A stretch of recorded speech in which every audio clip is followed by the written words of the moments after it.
Before I ever set foot inside Tam Luang, I thought I already knew the story. 12 boys, 1 coach,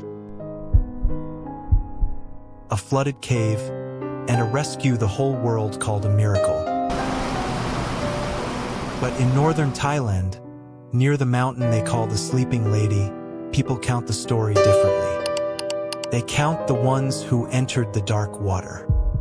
They count the ones who carried rope. They count the ones who came back breathing, but never came back whole. And when the cave whispered my name, I finally understood why some places do not haunt you because people died there. They haunt you because something there remembers everyone who was ever afraid. I did not go to Tam Luang looking for a ghost. That is the first thing I need to say. I went there for a story. A real story. The kind people already knew by heart, even if they had never been to Thailand. A youth soccer team. 12 boys and their coach. A flooded cave in the mountains of Chiang Rai. The whole world watching as divers disappeared into black water, day after day, trying to bring them home. Everyone knew the miracle. Everyone knew the rescue.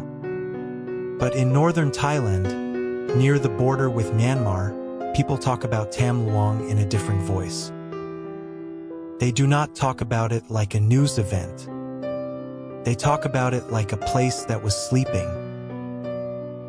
And for a few weeks in 2018, something woke up. I first heard the name Tam Luang in a hotel room in Los Angeles. It was raining outside. The television was on without sound. And I remember seeing a line of rescue workers walking through mud under floodlights. The cave entrance looked like the mouth of something ancient, something patient. Years later, when I started producing documentary-style audio stories about haunted places, Thailand came up again and again. Manak, the Ghost Tower, the Death Railway. But Tam Luang was different. It was not abandoned. It was not cursed in the usual way. People had survived there. That should have made it less frightening. Instead, it made it worse. Because survival stories always leave a question behind. Why them? Why that day? And what exactly had let them go? I arrived in Chiang Rai in late May, just before the heavy rains were supposed to become serious. The sky had that metallic brightness you get before a storm, and the mountains beyond the highway looked like they were lying on their backs under a blanket of jungle. My driver, a thin man named Somchai with a cracked phone mount and a habit of tapping the steering wheel whenever we passed a shrine, pointed through the windshield. "Doi Nong Non," he said. I looked up. The ridge stretched along the horizon in the shape of a reclining woman. Once you saw it, you could not unsee it. The slope of a forehead, the lift of a nose, the long body of a woman asleep beneath the clouds. "Sleeping Lady," Somchai said. "I have heard the legend," I told him. He smiled without looking away from the road. People hear legend, but mountain hear people. I laughed because I thought he was joking. He did not laugh with me. The road narrowed as we approached the forest park. Vendors sat near the entrance under faded umbrellas, selling bottled water, grilled bananas, amulets, and little garlands of jasmine. There were families there too. Tourists, children holding hands, people taking photos under the sign. It almost felt normal. Almost. But the closer we got to the cave, the colder the air became. Not mountain cool. Not shade cool. It was the kind of cold you feel when you open a refrigerator in the dark and, for half a second, imagine someone is standing on the other side. I met my local guide near a small pavilion. His name was Preacha. He was in his early 40s with kind eyes, a soft voice, and a scar running from the corner of his jaw down into his collar. He told me he had worked around the park for years, first as maintenance, then as a guide after the rescue made the place famous. "You record audio?" he asked, nodding at the microphone in my bag. "Mostly ambience," I said. "Footsteps, water, silence. That kind of thing." He looked at me carefully. "In Tam Luang," he said, "silence is not empty."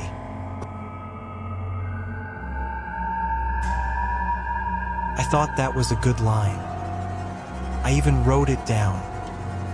At the time, I did not understand it was a warning.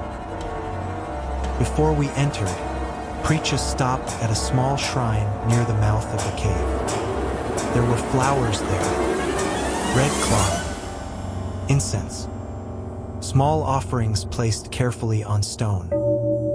A few visitors bowed their heads.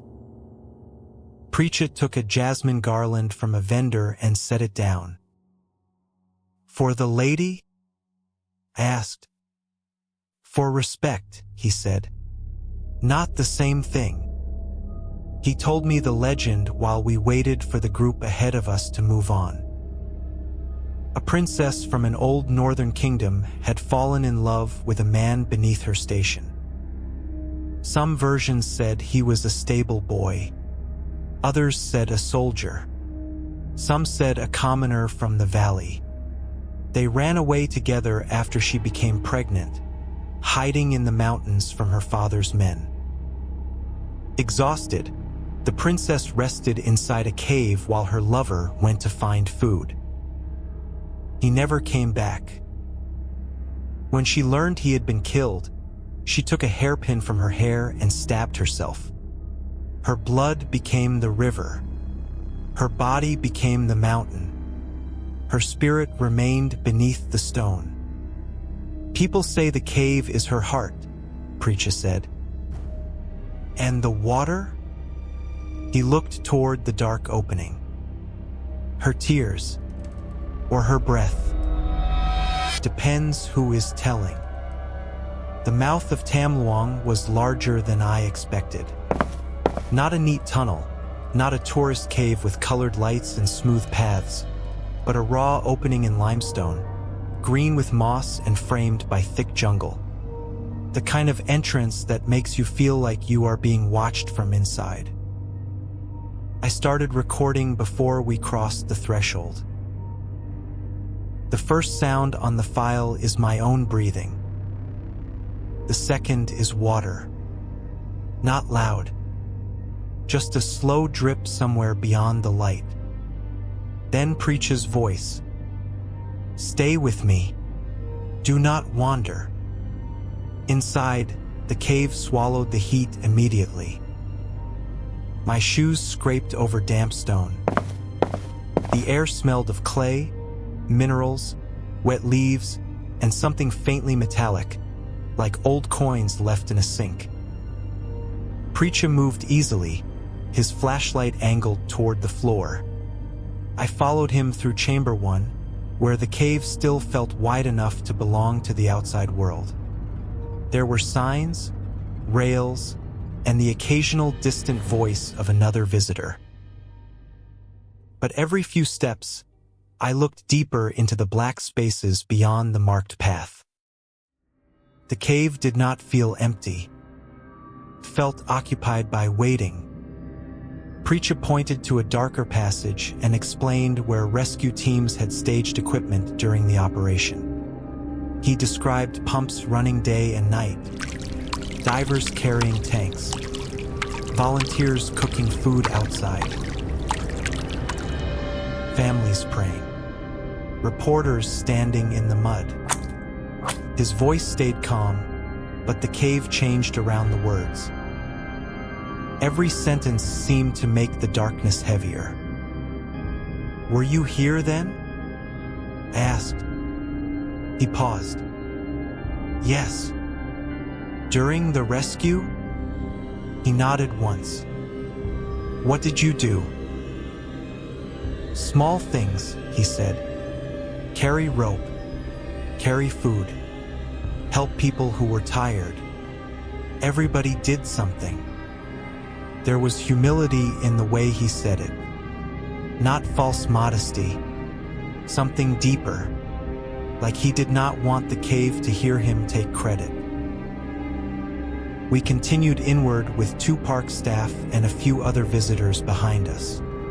A young couple from Australia, a Thai family with a teenage daughter, a German backpacker who kept checking his phone even though there was no signal. The further we went, the more the cave narrowed. The ceiling dipped. Limestone formations leaned over us like frozen waves. My recorder picked up every scrape, every drip, every whisper. At one point, Preacher stopped so abruptly I nearly walked into him. "What is it?" I asked. He held up his hand. Everyone went still. For a moment, there was only water. Then I heard it.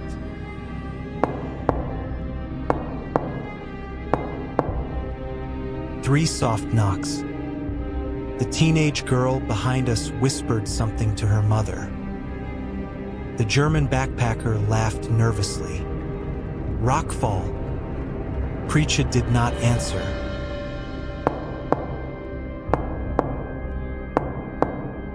Came again. Not random. Not falling stone.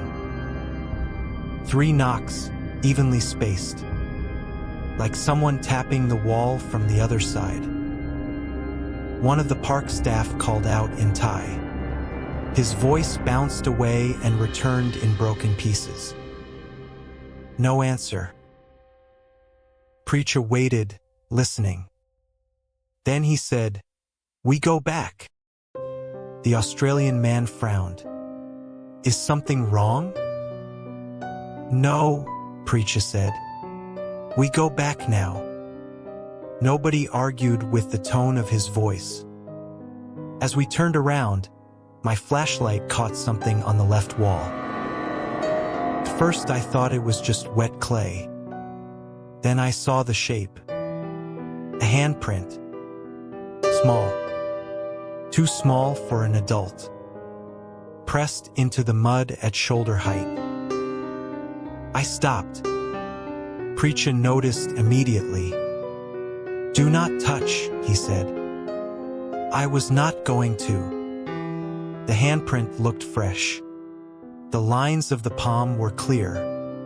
The fingers were thin and slightly spread, as if someone had braced themselves while climbing out of water. "How old is that?" I asked. Preacher stared at it for a long moment. "Old enough," he said. That was the first moment I felt afraid. Not startled. Not excited in the way you get when you think you might have found something creepy for a story. Afraid. Because Preacher looked like a man who had seen that handprint before. Outside, rain had started. It came down hard, sudden and violent, hammering the leaves so loudly that conversation became difficult. Visitors hurried toward cars and shelters. Vendors pulled plastic covers over their tables. I stood under the pavilion with my recorder still running, watching muddy water thread down the steps. "That came fast," I said. Preacher looked up at the mountain. "She changes her mind fast." I thought he meant the weather. By then, I was already planning the episode in my head.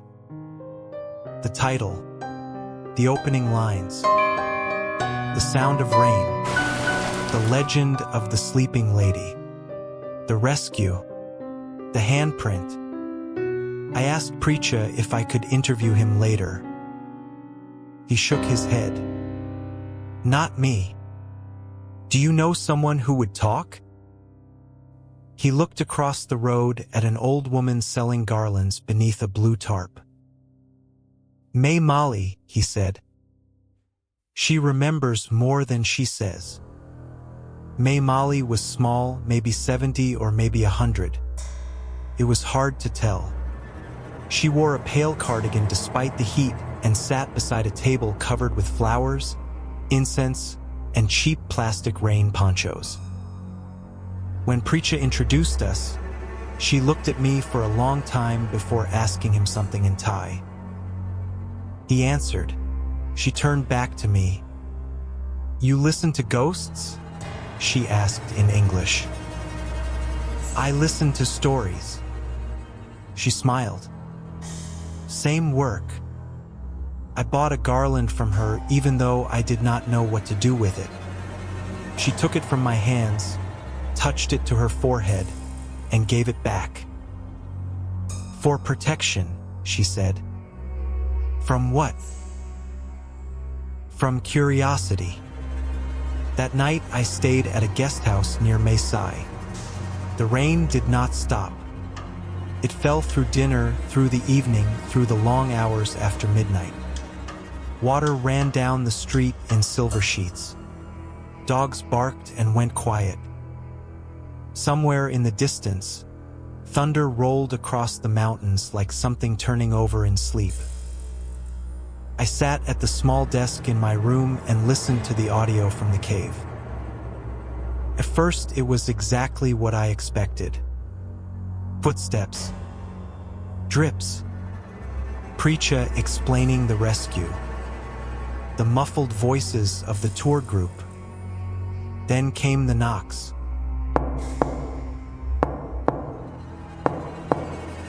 On the recording, they sounded closer than they had in the cave.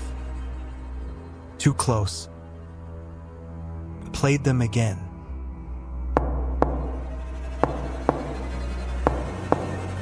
Then, beneath the third knock, something else.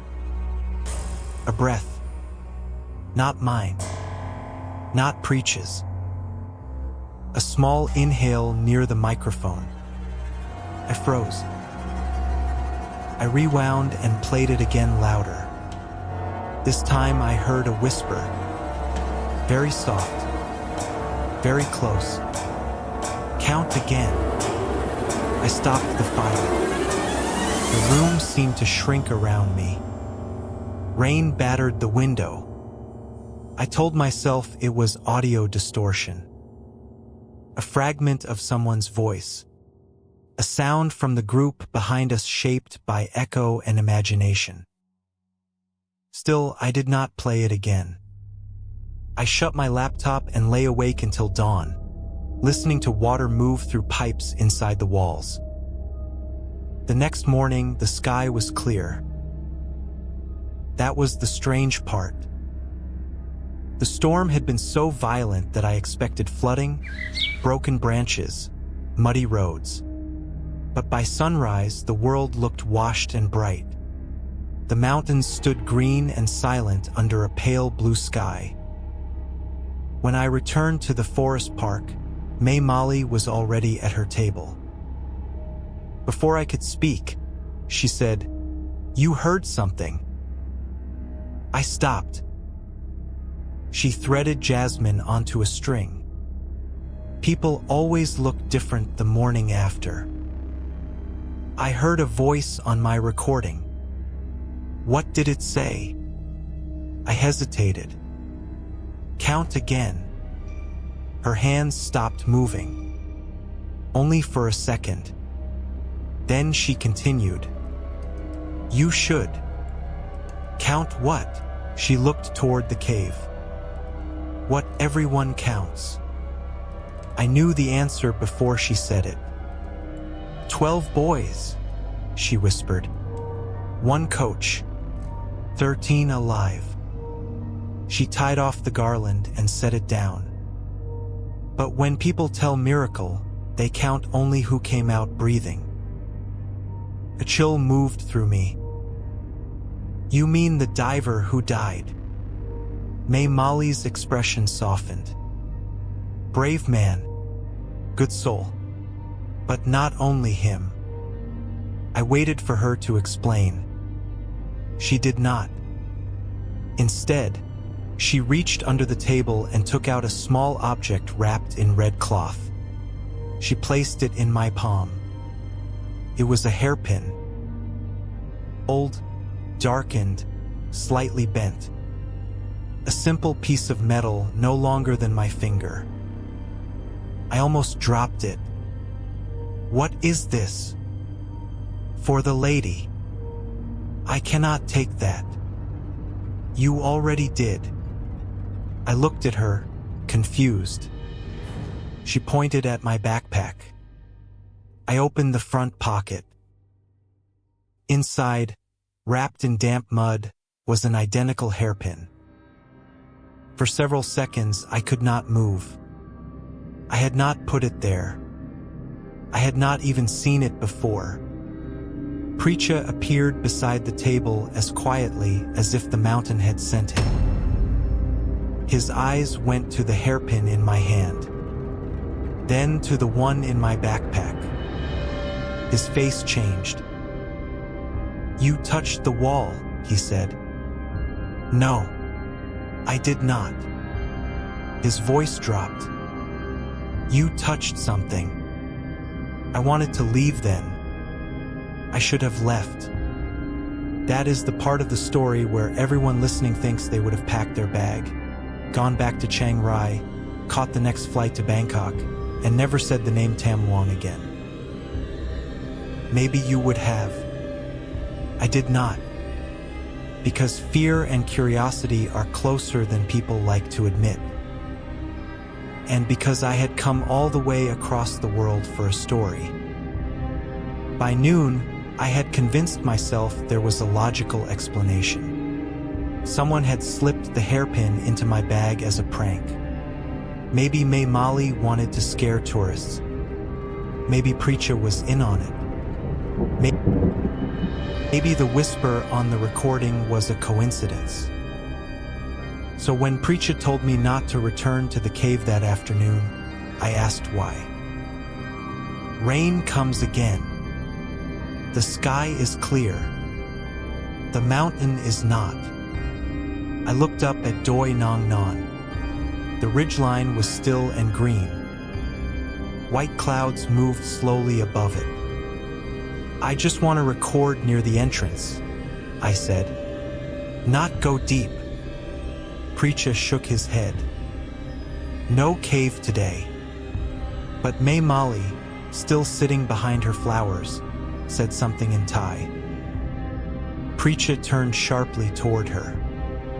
They argued quietly.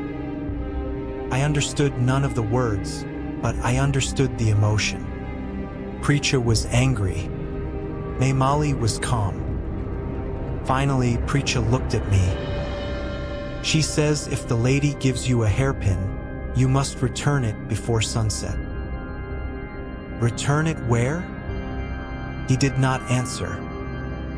That was how I found myself walking back toward Tam Luang with Preacher beside me, the hairpin wrapped in red cloth inside my jacket pocket. The park was quieter than the day before. Too quiet. The kind of quiet that does not come from absence, but from everyone listening at once. At the shrine, Preacher lit incense. His hands were steady, but his lips moved quickly in prayer. Leave the recorder, he said. No. He glanced at me. Some things should not be kept. I am not here to disrespect anything. Intent does not matter in caves, he said. Only action. I kept the recorder. That decision still wakes me up some nights. We entered at 3:17 p.m. I remember because I checked my watch at the mouth of the cave. I wanted a timestamp for the episode. The air inside was colder than before. The first chamber seemed darker too, though the light outside was still strong. Water dripped steadily from the ceiling. Not much. Just enough to make the cave sound alive. Preacher led me beyond the section most visitors reached. He had permission, he said. He knew the staff. He knew where it was safe. I believed him because I wanted to. The passage narrowed. The floor became slick. At one point, we had to crouch beneath a low ceiling where the limestone pressed down like a weight over our backs. My breathing echoed inside my ears. The beam of my flashlight shook slightly. How far? I asked. Not far. That is what guides say in every story before things go wrong. We reached a muddy slope where the wall curved inward. There, half hidden behind a ridge of stone, was a small recess filled with offerings. Not the public shrine outside. This one was older. Private. There were faded ribbons, coins, a child's soccer cleat, a rusted flashlight, and several hairpins pushed into cracks in the stone. Preacher pointed. Put it there. I took the hairpin from my pocket. The cave seemed to become very still. Even the water stopped dripping. As I leaned forward, my flashlight flickered. Once. Twice. Then went out. Darkness dropped over us so completely that I lost the shape of my own body. Preacher. No answer. I reached blindly toward where he had been standing. My hand met only wet stone. Preacher. My voice came back wrong. Too many echoes. Too many directions. Then, somewhere ahead, a child laughed. Not loudly. Not happily. Just a small breath of laughter in the dark. My flashlight came back on. Preacher was gone. The passage behind me looked different. I know how that sounds. Caves are disorienting. Darkness alters distance. Fear turns corners into mouths and shadows into figures. But I am telling you, the passage had changed. The slope we had climbed was no longer there. The wall where the offering sat had become a narrow opening. Beyond it, my light caught a wet tunnel slanting downward. Preacher! I shouted. This time, something answered.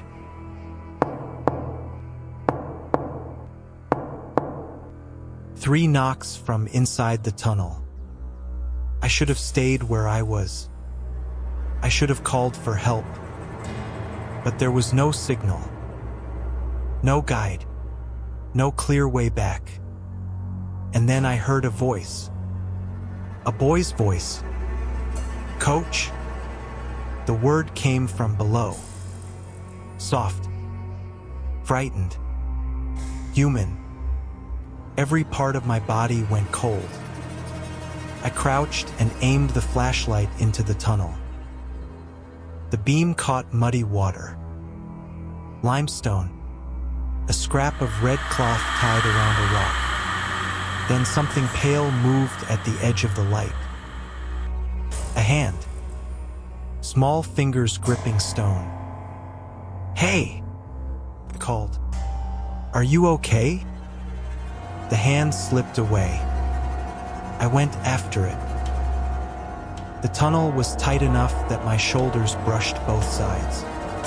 Mud soaked through my jeans. My backpack scraped against the ceiling. The air grew warmer, then colder, then strangely sweet, like flowers left too long in standing water. I kept hearing movement ahead. A footstep. A splash. A whisper. Sometimes it sounded like one child. Sometimes many. After maybe 10 minutes, the tunnel opened into a chamber I had never seen on any map. My flashlight beam rose slowly. The ceiling disappeared into darkness. The floor was a wide shelf of mud above a pool of black water. And on the far wall were handprints. Dozens of them. Small hands. Adult hands. Some pressed deep into clay. Some barely visible. Some old and cracked. Some fresh enough to shine. I lifted the recorder without thinking. "This is Daniel Harper," I whispered, though my voice barely sounded like mine. "I am inside Tam Luang. I got separated from my guide. I found a chamber with..." My words died. There were 13 handprints in a row at eye level. 12 small. One larger. Beneath them, scratched into the mud, were marks like tally lines. 1, 2, 3, all the way to 13, then a space, then a 14th mark. Unfinished. A single vertical line, cut into the clay like someone had started counting again and stopped. Behind me, water splashed. I turned. A woman stood at the edge of the pool. She was not close. Maybe 30 feet away. Maybe 300. Distance made no sense in that place. She wore a long pale dress, soaked through and clinging to her body. Her black hair hung over her shoulders. Her face was partly hidden, but I could see her eyes. They were open. That was the worst part. Not dead. Not empty. Open. Awake. I could not speak. She raised one hand and pointed to the wall. To the handprints. Then to me. A voice filled the chamber. Not loud. Not echoing. Inside my head. "Count again." My knees nearly gave out. "I do not know what you want," I said. The woman took one step forward. The pool moved with her, though her feet did not touch it. Images flashed through the chamber. Not like a movie. Like memories forced into the air. I saw boys in soccer jerseys walking into the cave, laughing, their bikes left outside. I saw rain darkening the jungle. I saw water pouring through stone channels, rising and rising. I saw families kneeling in mud, divers carrying tanks, hands passing ropes, men asleep sitting up, women cooking rice under tarps, monks chanting, machines pumping water, flashlights moving in black tunnels like trapped stars. Then I saw something else. A man I did not know crawling through a narrow passage with a coil of rope over one shoulder. Not a diver, not a soldier, just an ordinary man in a soaked gray shirt, breathing hard, pulling equipment through mud. His face was turned away. Someone shouted behind him. The water surged. His light went out. The vision vanished. I was back in the chamber, gasping. The woman pointed again. The 14th mark on the wall looked wet. Fresh. I backed away. "No," I whispered. "No, I am not part of this." The cave answered with a sound like 1,000 drops of water falling at once. Then the pool began to rise. Slowly at first. A dark line climbing the mud shelf. I turned and ran. The tunnel was not where I had left it. I found 3 openings instead of 1. All black, all low, all breathing cold air. Behind me, water lapped over stone. I chose the middle passage. For the next 20 minutes, I crawled through the mountain. At least, I think it was 20 minutes. Time broke apart in there. My watch stopped at 4:04. My phone screen went black. The recorder kept running. I know because I could see the red light blinking against the mud whenever I looked down. The passage twisted. Sometimes it rose steeply, forcing me to claw forward on my elbows. Sometimes it dropped so suddenly that I slid into shallow water, banging my knees against hidden rock. I called Preach's name until my throat hurt. No answer. Only knocks.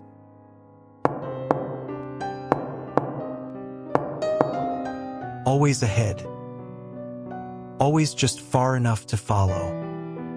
Then, after a long crawl through a section barely wider than my body, I saw light. Not daylight. Flashlight. It bobbed on the wall ahead. "Preacher!" I shouted. The light stopped. A figure stood at the end of the passage. For a second, relief hit me so hard I almost cried. Then the figure stepped forward. It was not Preacher.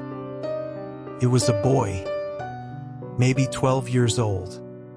Thin, barefoot, covered in mud. He wore a soccer jersey with no number on it.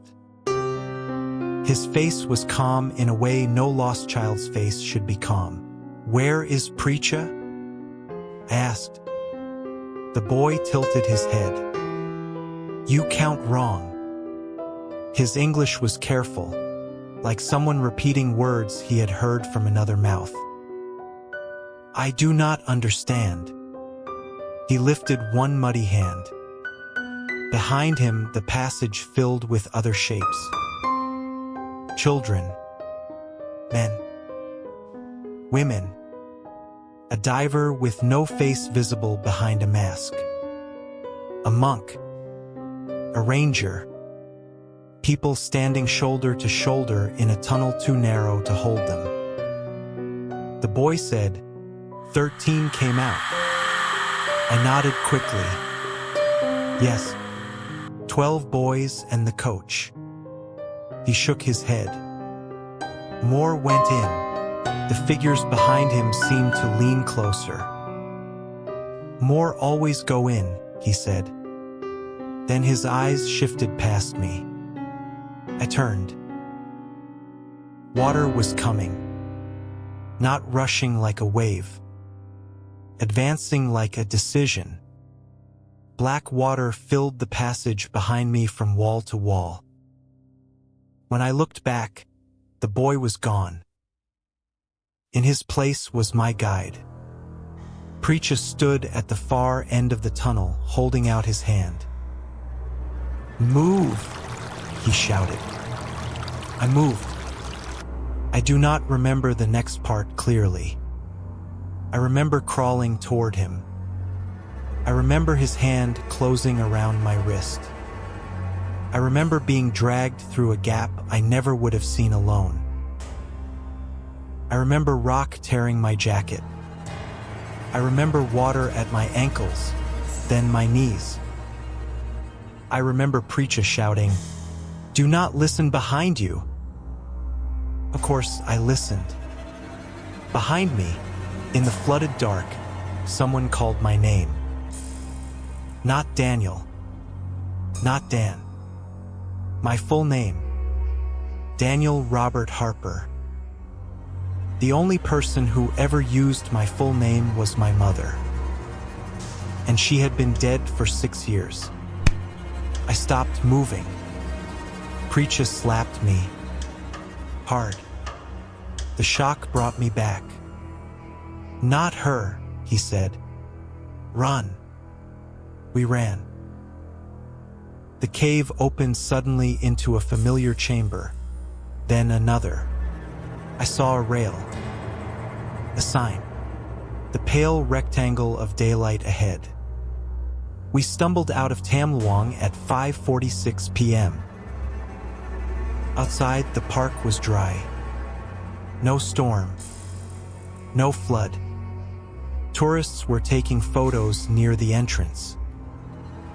A little boy was eating ice cream. May Molly stood by her table watching us. I bent over and vomited into the grass. Preacher sank down beside the shrine and pressed his forehead to the stone. For several minutes, neither of us spoke. Finally, I looked at him. What happened in there? He did not answer. Who was the man with the rope? Preacher closed his eyes. When he opened them, they were wet. My brother. The mountains seemed to quiet around us. He was a volunteer? I asked. Preacher nodded. During the rescue? Yes. But I thought only. I stopped myself. Only what? Only the names I had read? Only the deaths the world repeated? Only the sacrifices that made it into documentaries? Preacher looked toward the cave. My brother did not die in the cave, he said. Not officially. He came out. He smiled. He said he was fine. His voice lowered. 3 months later, he walked into the forest before sunrise. They found his shoes near the water. Never found him. I said nothing. Preacher wiped mud from his hands. He used to say someone called him from inside. Every night. Same voice. The sleeping lady? Maybe. He looked at me. Maybe the cave does not know how to release people. Maybe some part of you stays where you were most afraid. That night, I packed my bags. I did not listen to the recording. I did not shower until I reached Chiang Rai City because I was afraid of seeing mud run down the drain. I booked a flight to Bangkok and told myself the story was over. But stories like that do not end when you leave the place. They end when the place leaves you. 3 days later, in my hotel room in Bangkok, I finally opened the audio file. It was 6 hours long. That made no sense. I had been inside the cave for less than 3. The file began normally. My voice at the entrance. Preacher explaining the shrine. Footsteps. Dripping water. Then the section where we reached the hidden offering place. I heard my flashlight click. I heard myself say Preacher's name. Then silence. Not empty silence. Listening silence. For nearly 2 minutes, nothing happened. Then a woman began to sing. No instruments. No echo. Just a low, soft melody in a language I did not understand. My skin prickled. Under the song, I heard water rising. Then my own voice. This is Daniel Harper. I am inside Tam Luang. I skipped forward, hands shaking. There were the knocks. The boy's voice. Preacher shouting. Water. My breathing. Then, near the end, just before we came out, there was something I did not remember hearing. A man's voice. Not Preacher. Not mine. He spoke in Thai first. Then, in English, he said, "Tell him I carried the rope." The recording ended with 3 knocks.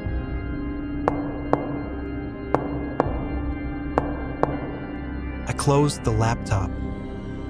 Outside my hotel window, Bangkok glowed and roared, alive with traffic, neon, and heat. A city of millions. A place where ancient mountains and flooded caves should have felt impossibly far away. But on the desk beside my laptop, there was mud. A small smear of it. Dark red-brown. Wet. In the middle of it lay a hairpin. The same one I had returned. Only now, tied around it with a thread of jasmine, was a strip of gray fabric. From a shirt. I flew home 2 days later. I told myself I would not use the story. For a month, I kept the audio file in a locked folder and tried to move on to other episodes. Other places. Other legends. But every time I recorded narration, the waveform showed 3 spikes before I spoke.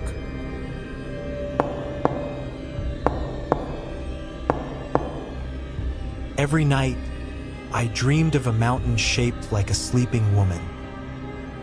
Every morning, I found damp clay under my fingernails. Finally, I sent a message to Precha. Just 1 line.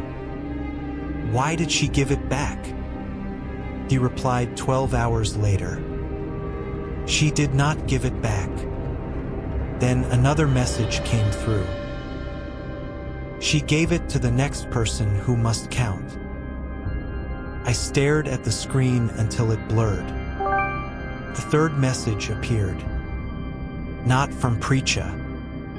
From an unknown number. No profile photo. No name. Just text. 14. That was when I checked the recording one last time. I had never listened past the end. I did not know you could. But when I opened the file again, the audio was longer. 6 hours.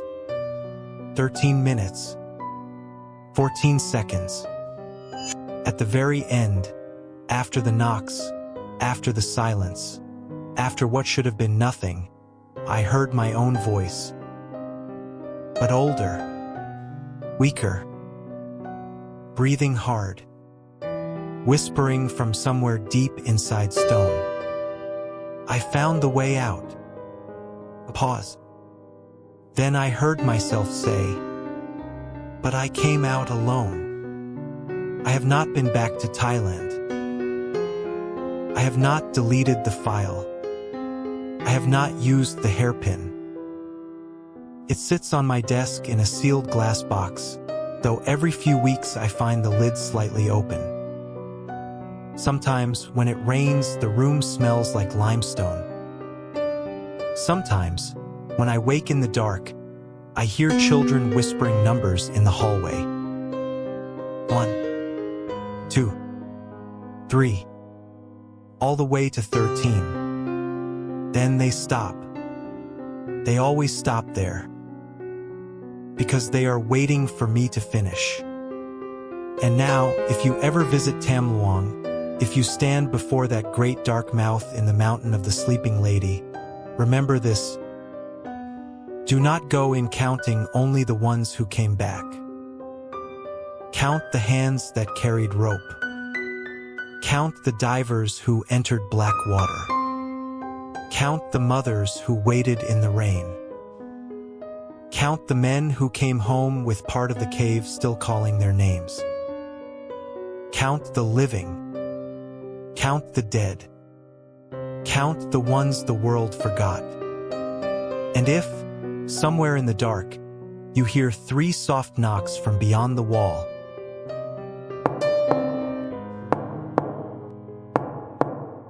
do not answer. Because the cave is not asking who you are.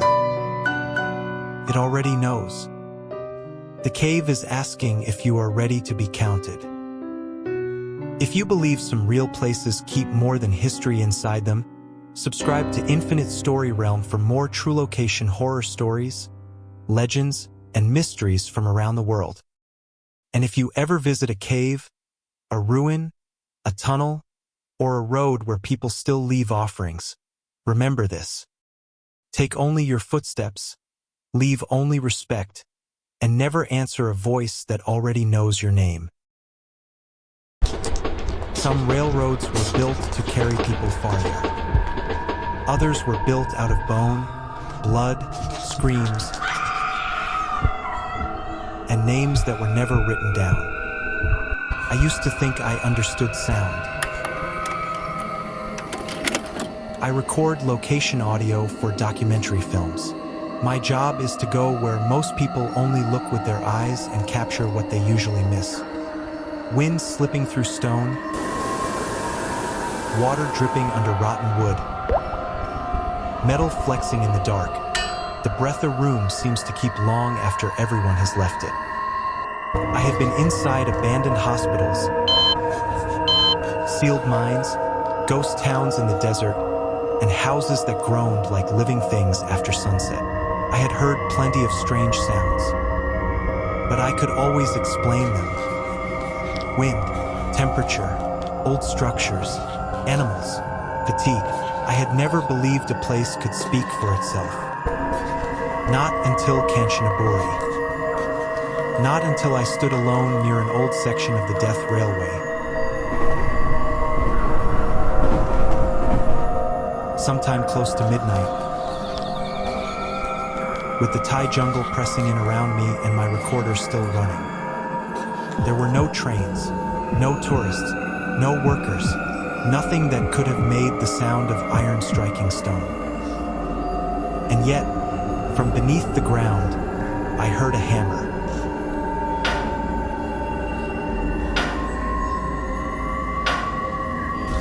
Slow, heavy, patient. As if somewhere below the earth, hands that should have turned to dust were still working. Then, between the hammer blows, a voice spoke my family name. Not loudly, not from far away. It sounded as if it were standing right beside my ear. Carter. Count again. My name is Daniel Carter. The trip to Thailand began as a routine assignment. Our production team was developing a documentary series about historic places marked by tragedy. Each episode would be built not only through interviews and archival images, but through real field recordings, the actual sound of the place itself. Death Railway was one of the most important locations on our list. During World War II, the railway was built to connect Thailand and Burma, now Myanmar, through mountains, rivers, jungle, and brutal terrain. The Japanese military forced Allied prisoners of war and a vast number of Asian civilian laborers to build it under starvation, disease, exhaustion, monsoon rain, and violence. More than 100,000 people died during its construction. That number is so large that when you read it on a screen, it almost stops feeling real. But when you stand in the war cemetery at Kanchanaburi, when you see rows of white grave markers under a humid gray sky, when you read names of men who were 21, 23, 25 years old, and then you find stones marked only with known unto God, the number is no longer history. It becomes weight. I arrived in Kanchanaburi 3 days before the main crew. My assignment was simple: scout the sound environment, record clean ambience, identify places where the landscape itself could carry the story. The man who met me at the station was named Somchai. He was in his early 60s, thin, sun-darkened, with deep-set eyes and a careful way of speaking. He had once taught history. Later, he became a guide for researchers, veterans' families, and documentary crews who came to the Death Railway looking for something more than a tourist photograph. From the moment we shook hands, I had the feeling that Somchai did not know this place only from books. He knew it the way a person knows a scar. When I told him I had come to record the Death Railway, he was quiet for a few seconds. Then he asked, "Do you want to record the sound of the train, or the sound of what remains after the train has passed?" I thought it was a poetic line guides used for foreign visitors. I said, "Both if I can." Samchai studied me for a long moment. Then he said, "Here, some sounds should not be called back too often." I smiled politely. At the time, I had no idea what he meant. On the first day, Samchai took me to the Kanchanaburi War Cemetery. The weather had turned dim after rain. The grass was bright green. The white headstones stood in clean rows, and a heavy layer of moisture hung in the air. Somewhere beyond the cemetery wall, I could hear motorcycles passing, children leaving school, a bird calling from a tree. It was peaceful in a way that almost felt wrong.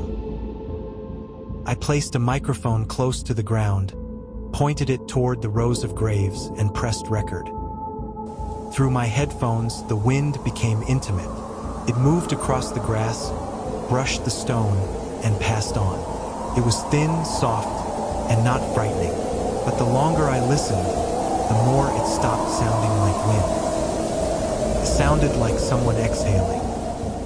Samchai stood a few steps away. He did not speak while I worked. Only after I removed my headphones did he ask, "Did you hear anything?" "Just wind," I said. He nodded. "On the first day, it is usually only wind." I looked at him. "You say that like the next days bring something else." Samchai did not answer directly.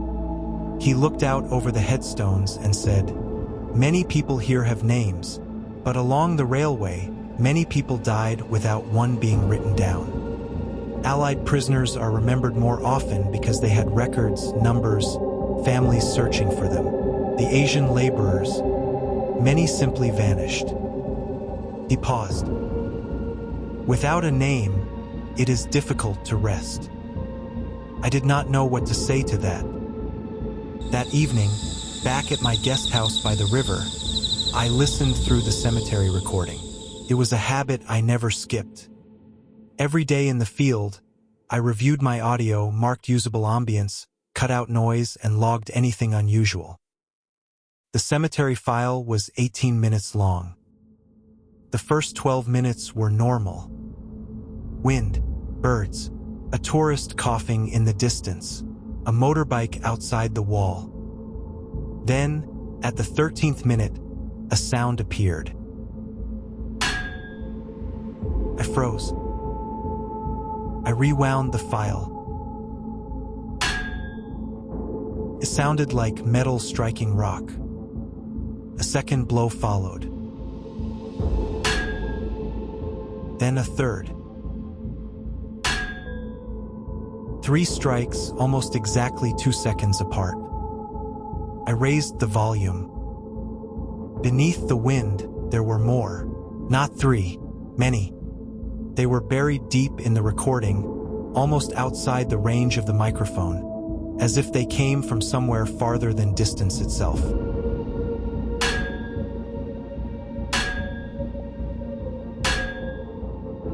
I wrote in my field notebook, metallic tapping, unknown source, ask Samchai. Then I closed the laptop. I was not afraid yet. I was curious. And curiosity is what pulled me farther than I should have gone. The next day, we rode the train along one of the sections of track still in use. The train left Kanchanaburi slowly, passing small houses, fields, trees, and then the edge of rougher country. Tourists leaned toward the windows with their phones out as the cars followed the old line near the river and the cliffs. I placed a microphone beside an open window. The wheels clicked over the rails in a steady rhythm.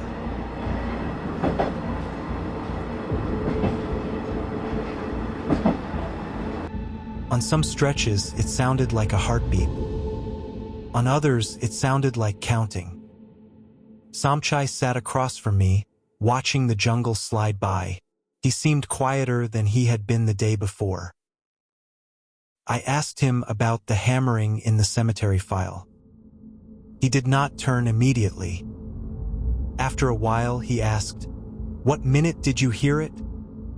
I felt a chill before I knew why. Around minute 13. His hand tightened on his knee. How many strikes? I didn't count. It sounded like many. Next time, he said, do not count alone. The words hung between us. I thought he might be joking, but his face had no humor in it. Is there a local story about hammering? I asked. Samchai looked toward the rails. Not a story. Many people hear it. Some at Hellfire Pass. Some near the bridge. Some in riverside hotels on nights after heavy rain. They say it is the sound of men forced to work after dark. He let that sit for a moment. But the hammering is not the worst part. What is? The silence after it stops. I frowned. Samchai continued, when the hammering stops, it means they are waiting for someone to answer. That afternoon, Samchai took me to Hellfire Pass. The moment I stepped into the cutting, I understood the name. By day, Hellfire Pass is beautiful in a way that feels almost punishing. Jungle growth covers the top of the cutting. Roots grip the stone. Thin pieces of light fall between the high rock walls. The path runs through the mountain like a wound that never fully closed. I placed my palm against the damp stone. It was hard to imagine that this place had once echoed with hammers, drills, shouted orders, fever coughing, and bodies collapsing in mud. It was hard to imagine men so exhausted they could barely stand being forced to work under torchlight in the rain, their shadows moving against the rock like figures in hell. Samchai said, survivors remembered the night work here. From far away, the cutting glowed with fire, and the men looked as if they were working inside the underworld. I switched on the recorder. This time I wanted a long take. The sound of the jungle at Hellfire Pass was dense. Insects, leaves, water dripping from rock, birds hidden in the canopy. But beneath all of it, through my headphones, I could sense a low vibration. It was very faint, very far away, like a tremor under the earth. I removed the headphones. The vibration vanished. I put them back on. It returned. I checked the cable, changed the microphone angle, adjusted the recording level, and listened again. No technical fault. The sound was there only when the microphone translated the place into my ears. While I was crouched near the backup recorder, something slipped from the pocket of my field jacket and fell onto the stone path. It was an old photograph. I had brought it from home and almost forgotten it was there. The picture showed a young soldier standing beside a train somewhere in Southeast Asia. The corners were cracked.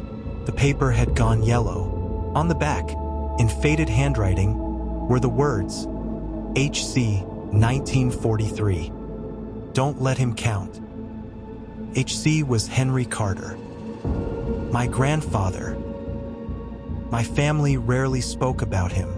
All I knew was that he had served during the war, gone missing for a period, and eventually returned as a different man. He died before I was born.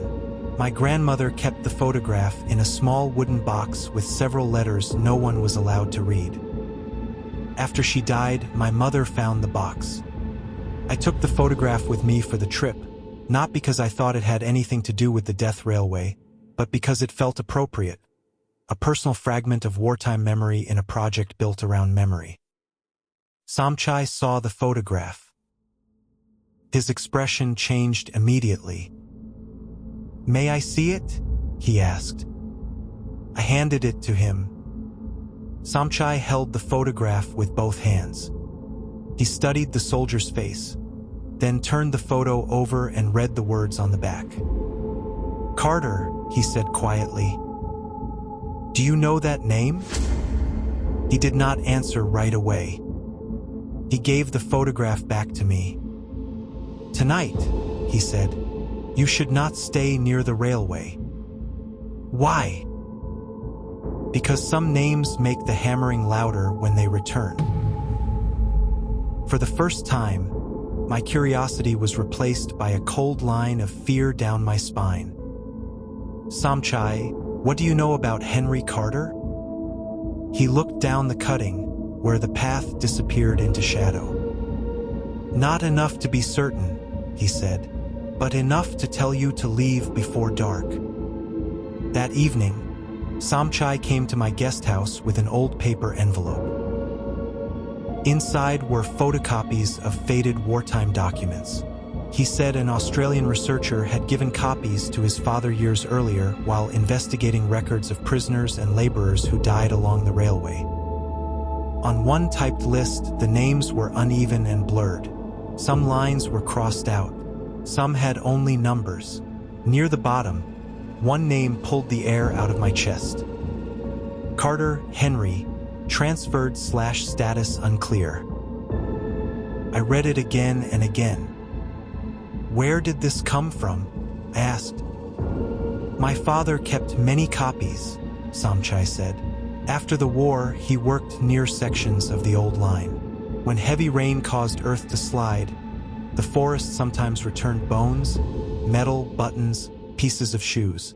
My father helped collect them and report them to officials or memorial groups. Samchai looked at the photograph on the table.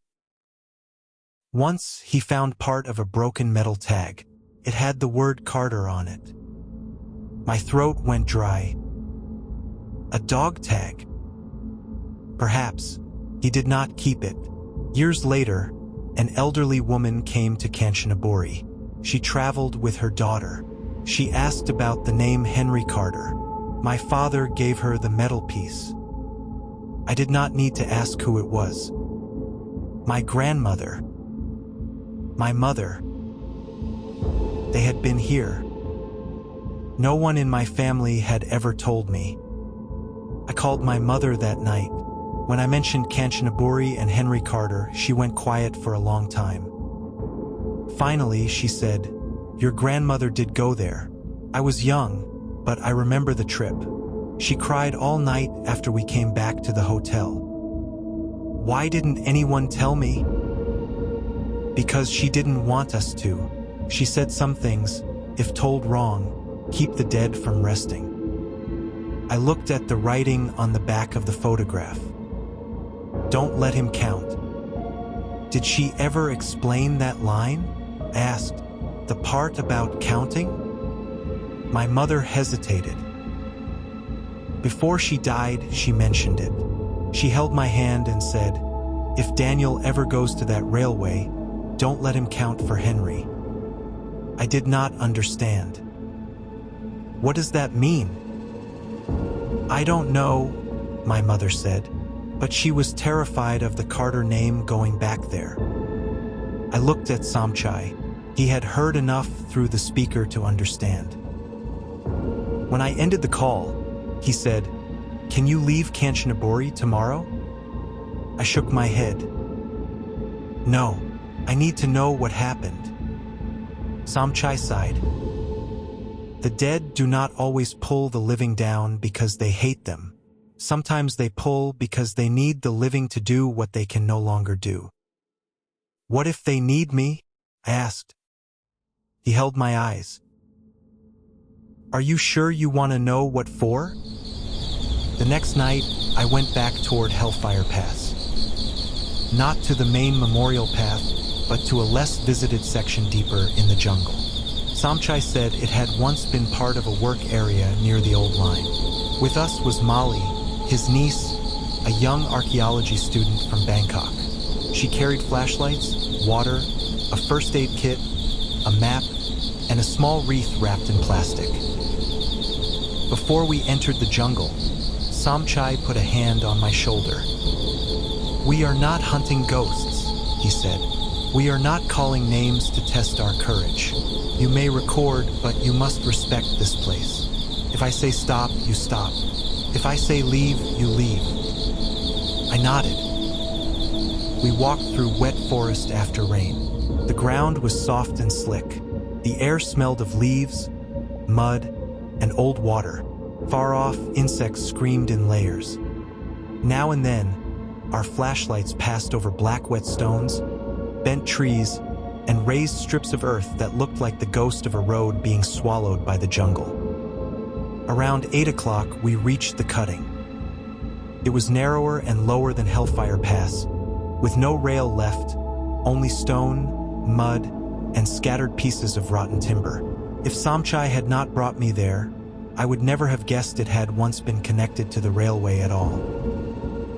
Molly placed the wreath on a rock. Samchai pressed his hands together and murmured a prayer in Thai. I set 3 recorders, one facing the cutting, one low to the ground, and one hanging from a tree branch for wide ambience. Then I put on my headphones. First, everything was normal. Insects, dripping water, Molly's rain jacket rustling, Samchai breathing slowly beside me. At 8:13 p.m., the insects stopped. Not gradually. Not drowned out by wind. They simply cut off. The entire jungle fell into a silence so deep that I could hear blood moving in my ears. Then the hammer struck. I froze. The sound came from inside the cutting. There was no one there. Molly aimed her flashlight between the stone walls. The beam crossed wet rock, weeds, mud, and tree roots that curled like fingers. Empty. But the hammering continued.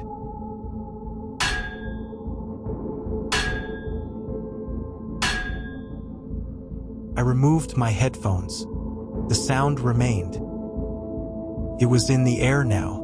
Nearer, heavier.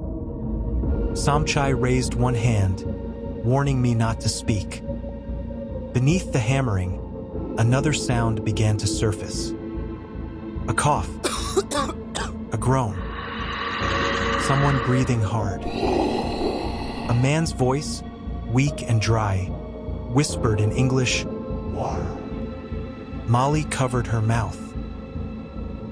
Samchai closed his eyes, as if he had heard the sound too many times in his life. The hammering grew faster.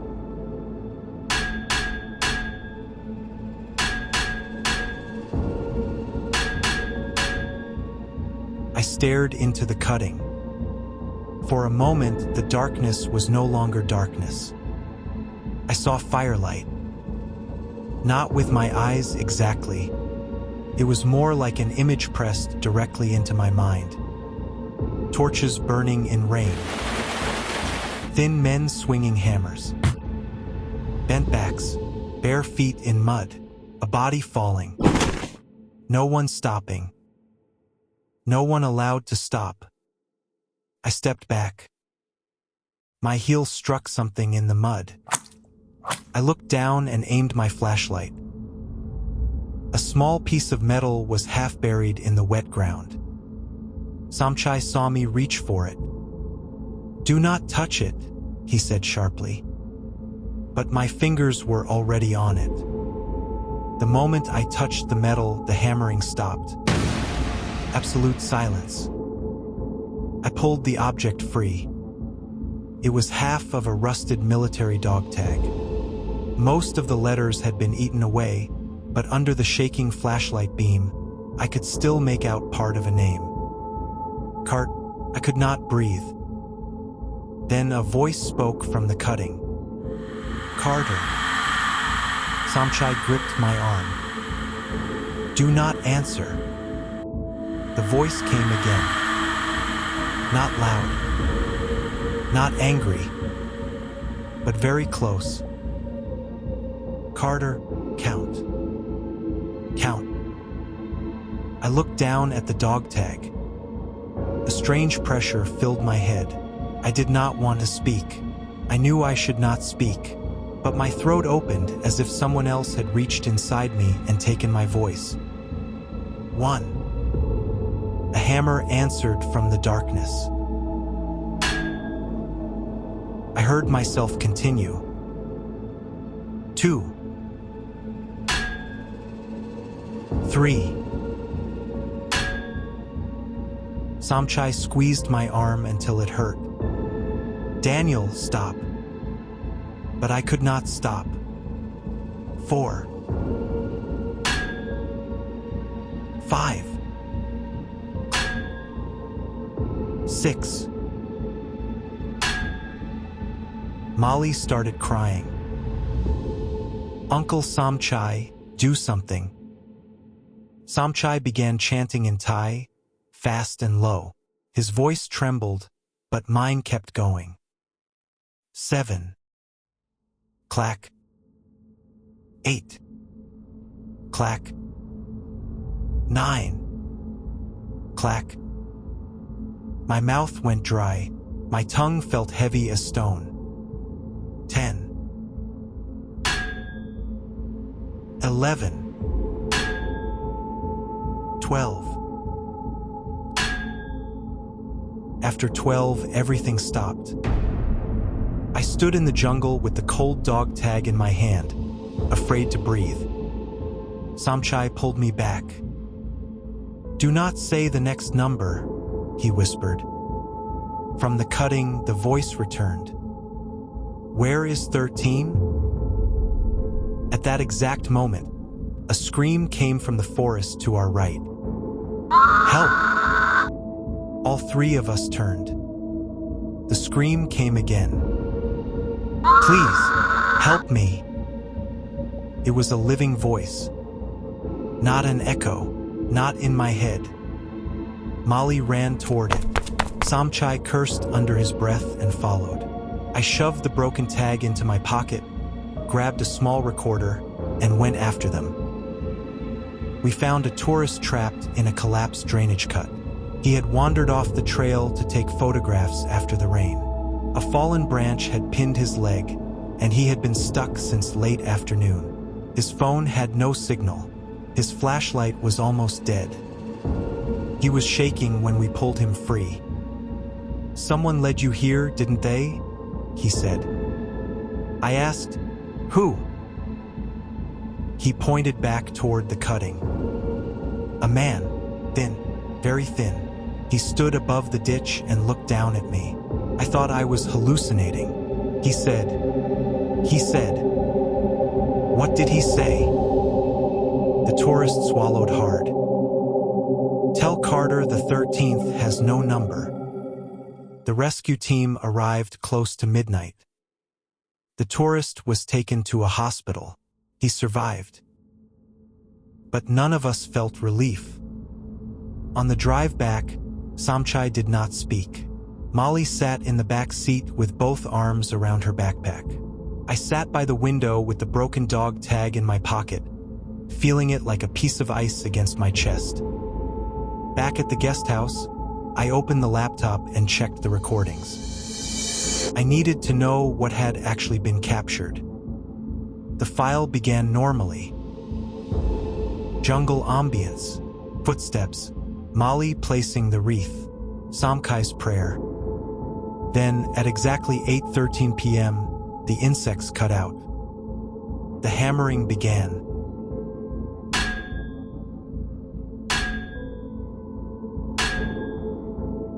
I skipped ahead to the moment I found the tag. After the wet sound of metal being pulled from mud, there was a sound I had not heard at the scene. Someone crying. Not loudly. A small, restrained sound, as if the person had been crying for years and had no strength left. Then the voice spoke. Carter, count. After that came my own voice. I listened to myself count from 1 to 12. Every number answered by one hammer strike. After 12, there was a long silence. My hand shook on the trackpad. Then a second voice came through the recording. Not the same one that had called Carter. This one was lower, farther away, and rougher, as if it rose from under the ground. No number. I took off the headphones. The room was quiet. The air conditioner hummed. Somewhere outside, a motorbike passed along the road. Kanchanaburi at night sounded peaceful again. But I knew something had followed me back. I placed Henry Carter's photograph beside the broken tag. The writing on the back, "Don't let him count," had changed its meaning. Do not let him count. Not because counting would wake the dead. Because Henry Carter had once counted wrong. I called my mother. When I told her about the dog tag, the hammering, and the phrase "the 13th has no number," she went quiet for a long time. Then she told me to wait. I could hear her opening drawers, moving boxes, turning over old envelopes. At last, she came back with a shaking voice. "There is a letter your grandmother kept. She never let anyone read it. I read part of it once when I was a child, but I didn't understand it. I think you need to hear it now." She unfolded the paper, crackled over the phone. "Eleanor," she read, "I do not know if I have the right to write to you. There are nights when I still hear the hammers. Not outside, but under the floor." I told them 12. I wrote 12, but there were 13 under that stretch of rail. My mother stopped, her breath catching. Then she continued. "The last one had no prisoner number, no name on the list, no one asking after him. They told me to record only the men with numbers. They told me the ones without numbers did not count. I did as I was told. I lived. But since that night, the hammers have not stopped." My mother began to cry. I closed my eyes. The jungle came back to me. The hammering, the counting, the voice asking where the 13th was. Henry Carter had not been haunted by a ghost seeking revenge. He had been haunted by a person erased from the count. Someone whose death had been denied even the dignity of a number. The next morning, I brought the letter, the photograph, and the broken dog tag to Samchai. Molly was there as well. She had gathered photocopies of old notes and records from her grandfather's files and from contacts in Bangkok. One handwritten note referred to a small collapse near a secondary cutting in 1943. 12 prisoners were listed as dead or missing. In the margin, barely visible, someone had written, +1 native laborer, no number. +1. No name. No age. No hometown. No confirmed nationality. No one searching. Molly said, many Asian laborers were poorly recorded. Some were grouped by work camp. Some were marked only by origin. Some were not recorded at all. If a person had no number, it was easy for him to disappear from the official list. I stared at the little note in the margin. +sign. A number. A man. All his life after the war, Henry Carter had been followed by hammering not because he murdered someone, but because he allowed the record to remain wrong. Maybe he was starving. Maybe he was terrified. Maybe a guard was standing over him. Maybe he believed he could correct it later. Maybe all he wanted was to survive one more day. But history is often bent by moments like that. One person is left off a list. One death is not counted. One hammer keeps sounding beneath the rails. Samchai said, "The dead do not always need us to understand everything. Sometimes they only need us to admit they were there." "How do you admit that for someone with no name?" I asked. Samchai looked at me. By not pretending his namelessness makes him smaller than the ones whose names survived. That afternoon, we returned to the secondary cutting. This time, I did not bring my full sound kit as if I were hunting evidence. I carried only one small recorder, Henry Carter's photograph, a copy of the letter, and the wreath Molly had prepared. The sky was gray. The forest was wet. There was no rain. We stood where the hammering had sounded the night before. Samchai bowed his head and prayed in Thai. Molly placed the wreath on the rock. I turned on the recorder not to gather proof, but to preserve an apology. I spoke slowly. Henry Carter wrote 12. Wind moved through the cutting. But there were 13. I looked down at the earth. The 13th had no number. We have not found his name, but he was here. He worked here. He suffered here. He died here. My throat tightened. He is counted. The forest stayed quiet. No hammering. No voice. No figure at the end of the cutting. Only wind, wet stone, and the smell of leaves returning to soil. I thought it was over.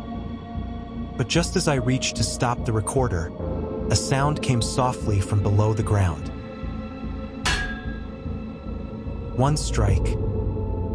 Very light. Not like a hammer hitting stone.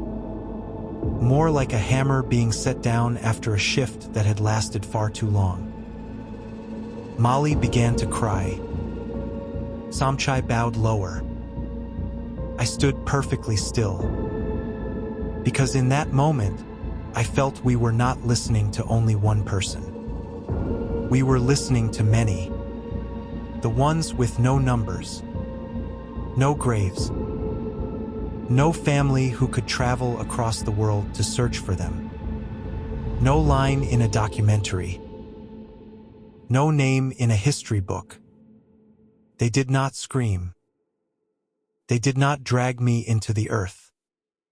They only seemed to stand somewhere beyond the trees, behind the stone, beneath the vanished rails, waiting to see whether the living would leave them out again. I left Kanchanaburi the next day. On the train back toward Bangkok, I sat by the window. The cars moved slowly over old track, past jungle, river, and places where tourists lifted cameras without knowing how many people had fallen beneath the beauty in front of them. I listened again to the final recording. My voice saying, "He is counted." Wind. A pause. Then the soft hammer strike.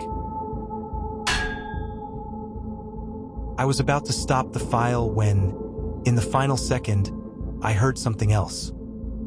A voice. Not English. Not Thai I could understand.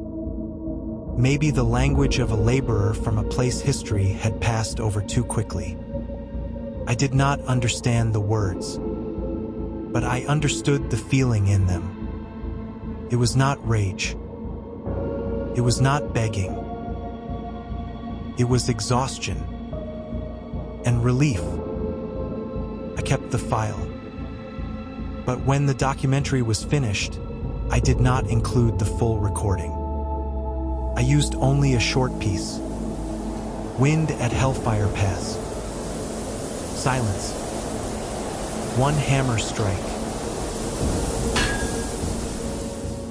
After it, the screen did not show a ghost, a shadow, or any horror effect.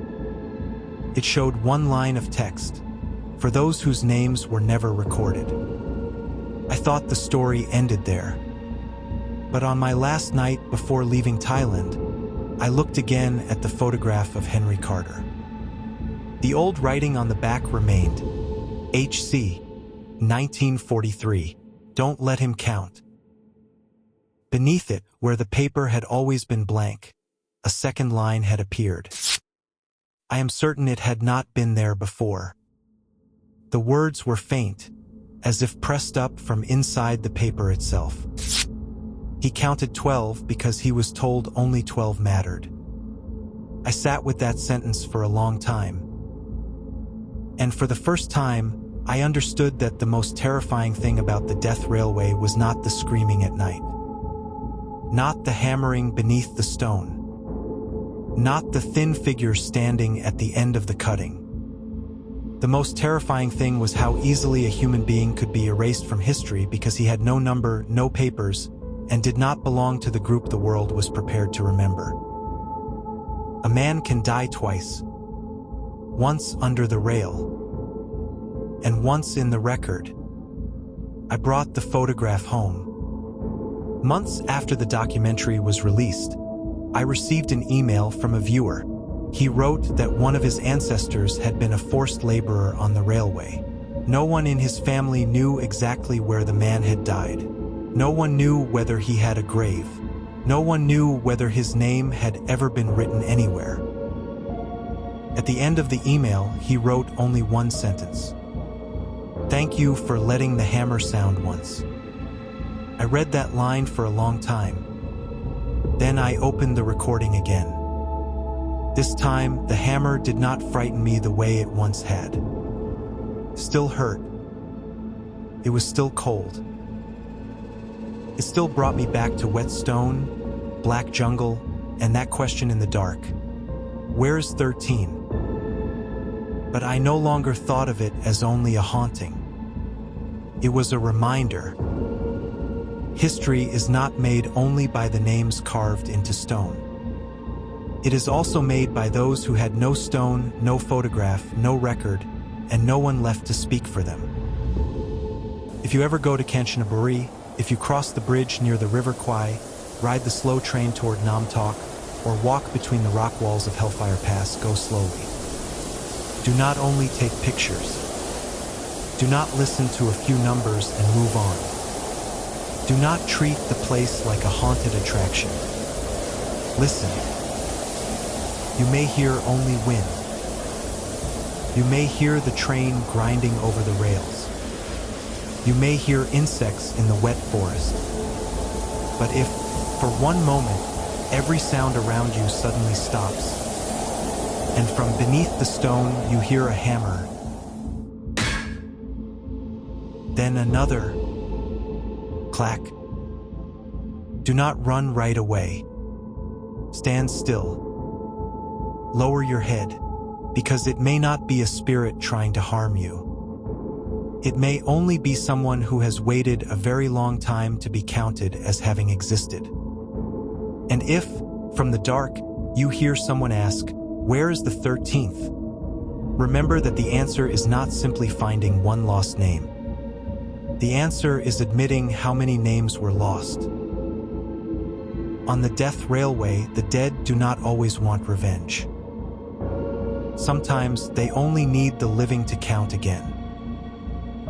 If this story stayed with you, subscribe to the channel and turn on notifications for more true location horror stories rooted in real places, real history, and the voices that still seem to echo after dark.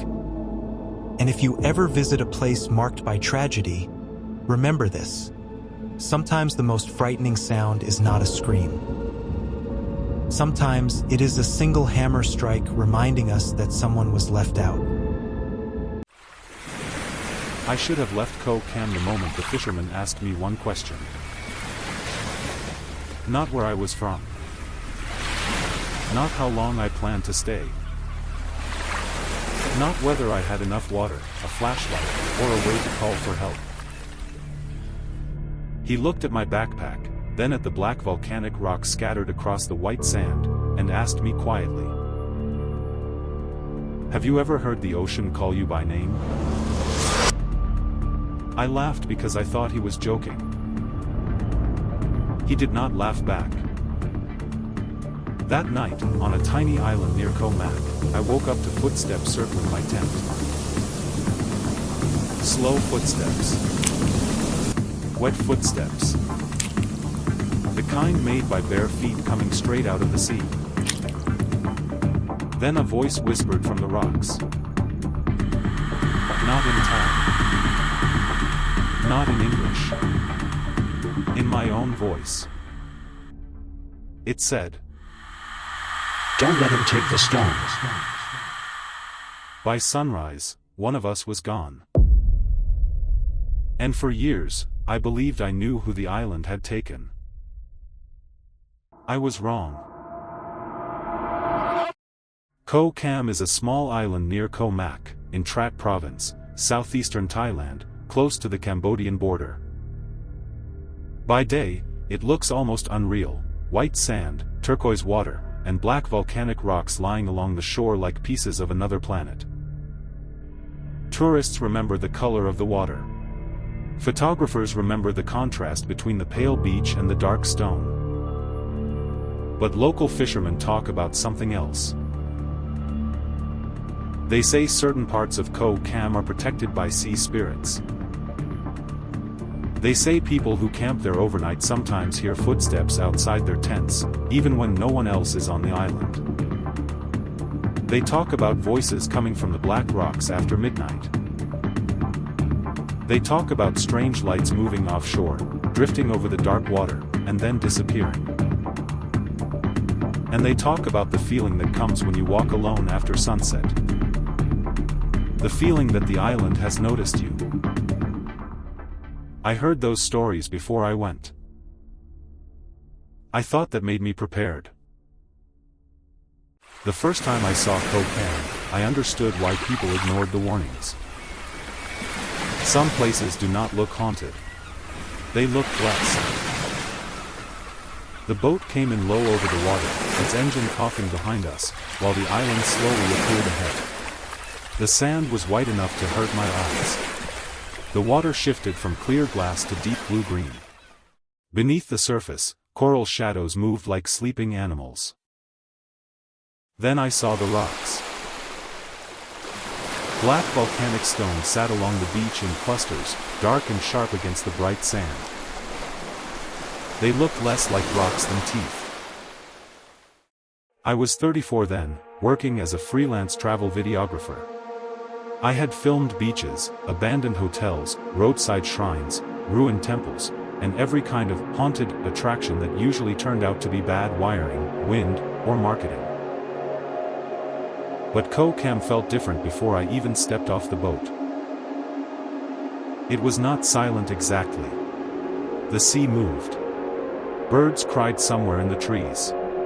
The boat engine rattled behind us. But beneath those sounds was a stillness that made everything else feel borrowed. As if the island was listening before deciding whether to answer. My friend Owen had come with me. Owen was a sound guy from Seattle, thin, sunburned, and always carrying more audio gear than clothing. He had worked with me on 3 travel projects and had the kind of confidence that comes from surviving too many bad decisions. When I told him I wanted to spend one night on Koh Kam to record the local legends, he said yes before I finished explaining. White sand, ghost voices, weird rocks, no tourists, he said. That's content. Our boatman was named Chai. He looked to be in his late 60s, with a face carved by salt and sun. He spoke enough English to negotiate prices, answer simple questions, and give warnings. I later learned those skills often go together. At first, he was friendly. He asked about our cameras, asked if we had been to Trat before, and asked if Americans still liked ghost stories. But when I told him we wanted to stay after dark, he stopped smiling. You sleep there? He asked. One night, I said. No fire. No trash. We leave at sunrise. He looked from me to Owen. You ask permission? I told him we would be respectful. That was not an answer to his question, and all 3 of us knew it. As we neared the beach, Chai lifted the motor early and let us drift. The hull scraped softly against sand. I stepped into warm knee-deep water and helped unload the bags. Tripod. Camera case. Audio recorder. Tent. Water. Batteries. 2 flashlights. Enough equipment to make us look much more competent than we were. Chai stayed in the boat. You come back tomorrow morning? I asked. He nodded. Sunrise. Maybe before. Before? If C tells me.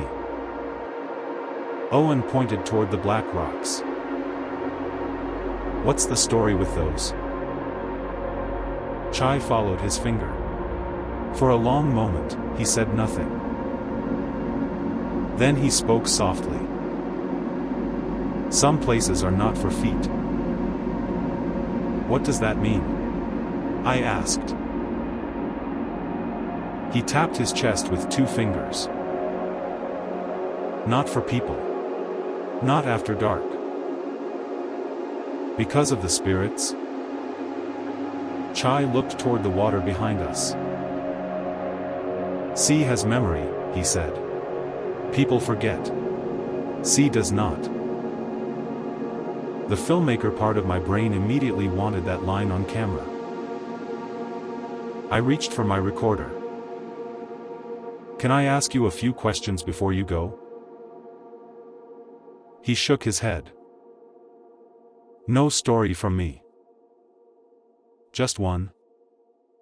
He looked at our gear, then at the island. Do not take rock, he said. We won't. Do not answer voice. Owen glanced at me like he was trying not to laugh. I asked, what voice? Chai leaned forward, one hand on the edge of the boat. When it calls like someone you know, do not answer. When it calls like you, run to water. Put feet in water. Wait. Wait for what?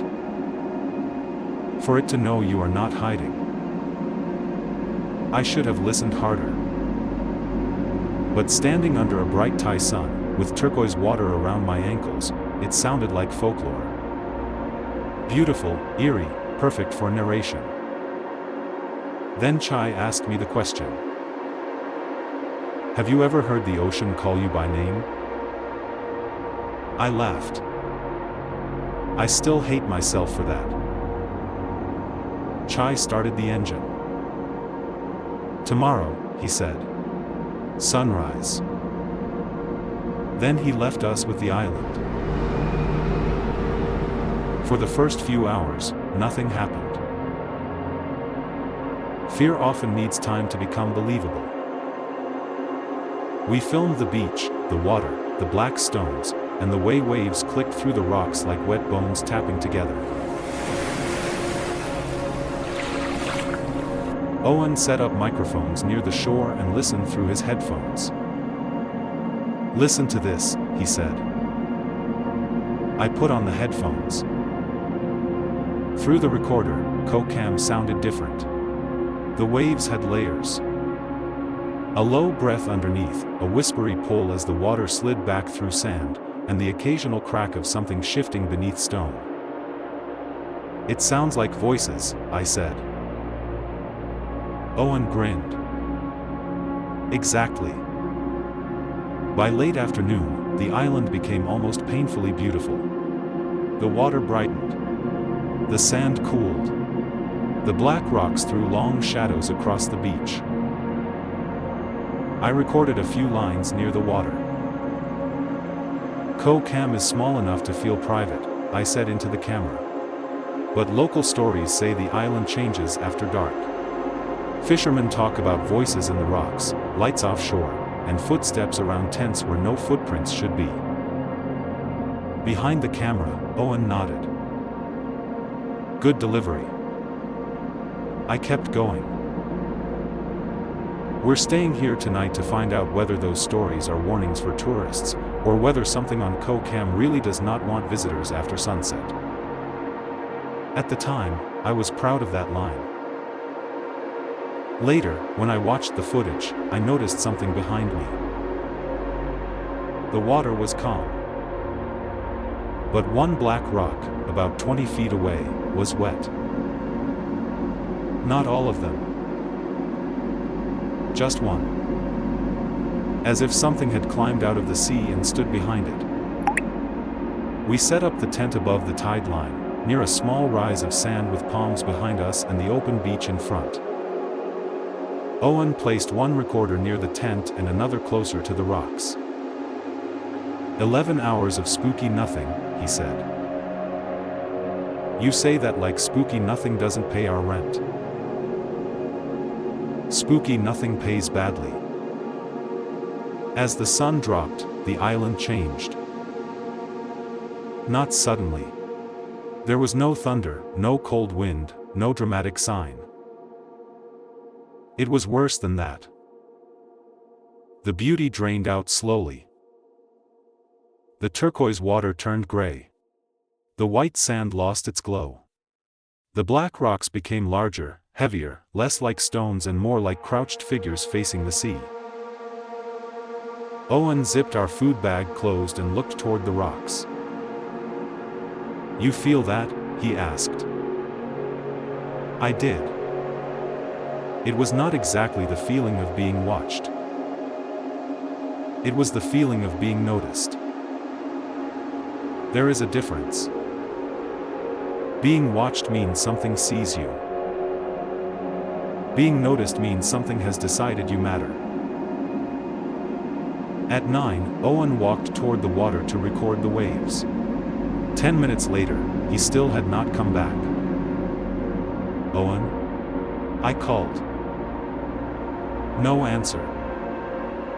I saw him crouched near the black rocks, one hand lifted as if asking me to stay quiet. When I reached him, he pointed at the recorder. It's louder through the mic, he whispered. I put on the headphones. The sound jumped into my skull. Whispers. Several of them. Layered together. Some close. Some far away. All moving in and out with the waves. I could not understand a word.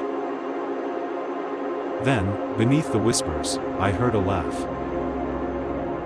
A man's laugh. Low and short. Owen looked at me. That you? No. You sure? I took off the headphones. In the real world, there were only waves and insects. But in the recorder, something had been speaking. Owen smiled, but not like himself. That, he said, is why we sleep on islands with ghosts. Then my flashlight caught something in his left hand. A small black stone. Smooth. Oval. Wet. My stomach tightened. What are you doing? He looked down like he had forgotten he was holding it. It was sitting by the recorder. Put it back. It's just a rock. Chai said not to take one. I'm not taking it. I'm moving it. Back. Owen rolled his eyes, but he tossed the stone into the rock field. It landed with a soft click. Then something inside the rocks clicked back. Once. Twice. 3 times. Like a reply. Neither of us moved. Owen whispered, "Okay. That was cool." "No," I said. "That was not cool." The footsteps started at 11:37 p.m. I know the exact time because the recorder caught me saying it. Inside the tent, the air was stale and hot. Owen was half asleep beside me. I had been drifting in and out, listening to the wind scrape the tent fabric. Then I heard it.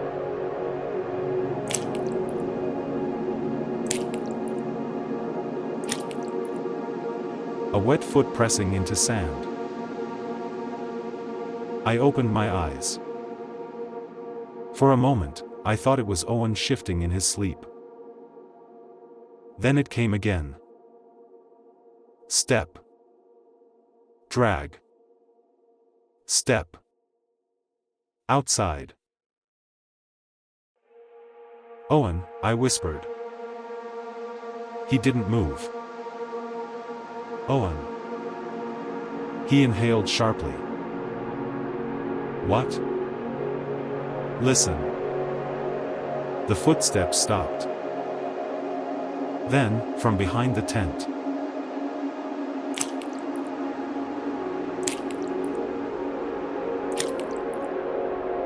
Owen sat up so fast his head hit the tent ceiling. Is that Chai? At midnight? Maybe he came back. The footsteps continued around us. Not hurried. Not sneaking. Walking. Like whoever was outside knew we were awake and did not care. I grabbed the flashlight. Owen grabbed the camera. Don't open it, I whispered. We have to look. No, we don't. Man, we came here to record this. That was the problem. We had come for proof. And now proof was walking around our tent. The footsteps stopped directly outside the zipper. Close enough that I could hear wet sand falling from a foot. Then a voice spoke from outside. Daniel? My entire body went cold. Not because it said my name. Because it sounded exactly like my mother. My mother had been dead for 6 years. The voice came again, soft and tired. Daniel, open the door. I let go of the zipper. Owen whispered, don't. The tent fabric pressed inward, as if someone had leaned close. Then the voice changed. It became Owen's voice. But Owen was sitting beside me. Daniel, it said. Don't let him take the stone. My mouth went dry. Owen stared at me. What stone? The voice whispered again.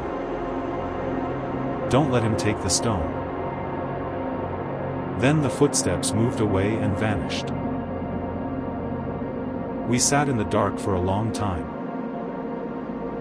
Finally, Owen said, did the recorder get that? I laughed once.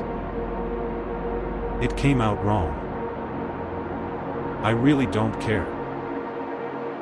He unzipped the tent before I could stop him. The beach outside was silver under the moon. Empty. We checked around the tent. There were footprints in the sand. Ours. Only ours. But around the tent, in a nearly perfect circle, the sand was darker. Wet.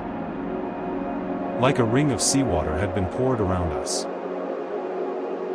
The tide had not come anywhere near the tent. From the rocks came a faint clicking sound. Once. Twice. 3 times. Then I saw a light offshore. At first, it looked like a fishing boat. A small blue-white glow moving beyond the reef line. It stopped. Another light appeared beside it. Then a third. 3 pale lights floated above the dark water. Owen lifted the camera. Tell me you're seeing that. I'm seeing it. The lights moved together, not like boats, but like lanterns carried by people walking on water. Then they went out all at once. Behind us, from the tent, came a whisper. Daniel? My own voice. At 1:12 a.m., Owen admitted he still had the stone. I was sitting outside the tent with my shoes on and the flashlight in my lap. Owen had been too quiet for almost half an hour. Finally, he reached into the side pocket of his bag and took out the black stone. The same one. Smooth. Oval. Wet. Even though everything else in the pocket was dry. You said you threw it back, I said. I did. Then why is it in your bag? I don't know. Don't lie to me. His face tightened. I'm not lying. The anger left me because he looked genuinely scared. He held the stone out like it might bite him. I found it after the footsteps, he said. I thought maybe I grabbed it without thinking.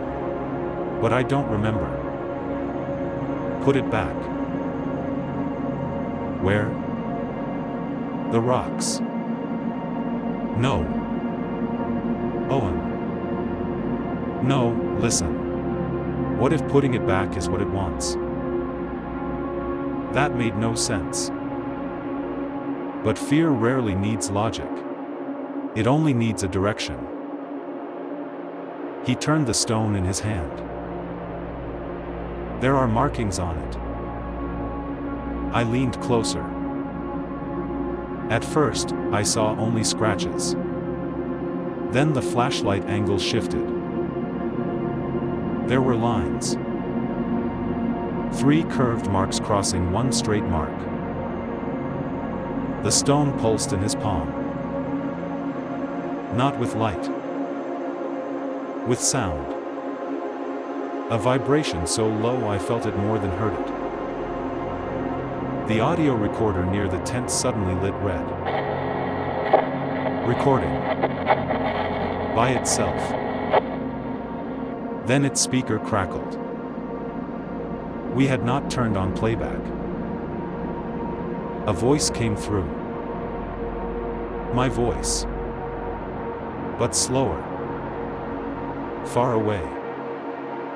Like it was speaking from underwater. Don't let him take the stone. Owen dropped it. The recorder stopped. Then the ocean withdrew. I do not mean the tide went out. I mean the water pulled back all at once, exposing wet sand and dark coral that had not been visible a moment earlier. The whole shoreline seemed to inhale. Owen whispered, "That's not normal." From the black rocks came voices. Many voices now. Some in Thai. Some in English. Some in languages I did not recognize. Underneath them all, I heard my mother. "Daniel, come here." Then Owen said, "Dad?" I had never met his father, but that one word told me enough. Owen took a step toward the rocks. I grabbed his arm. "No." He said my name. "No, he didn't." "You heard it." I heard something. "He's asking for help." "Owen, your father is in Spokane." For a moment, his face cleared. Then he looked down at the stone and bent toward it.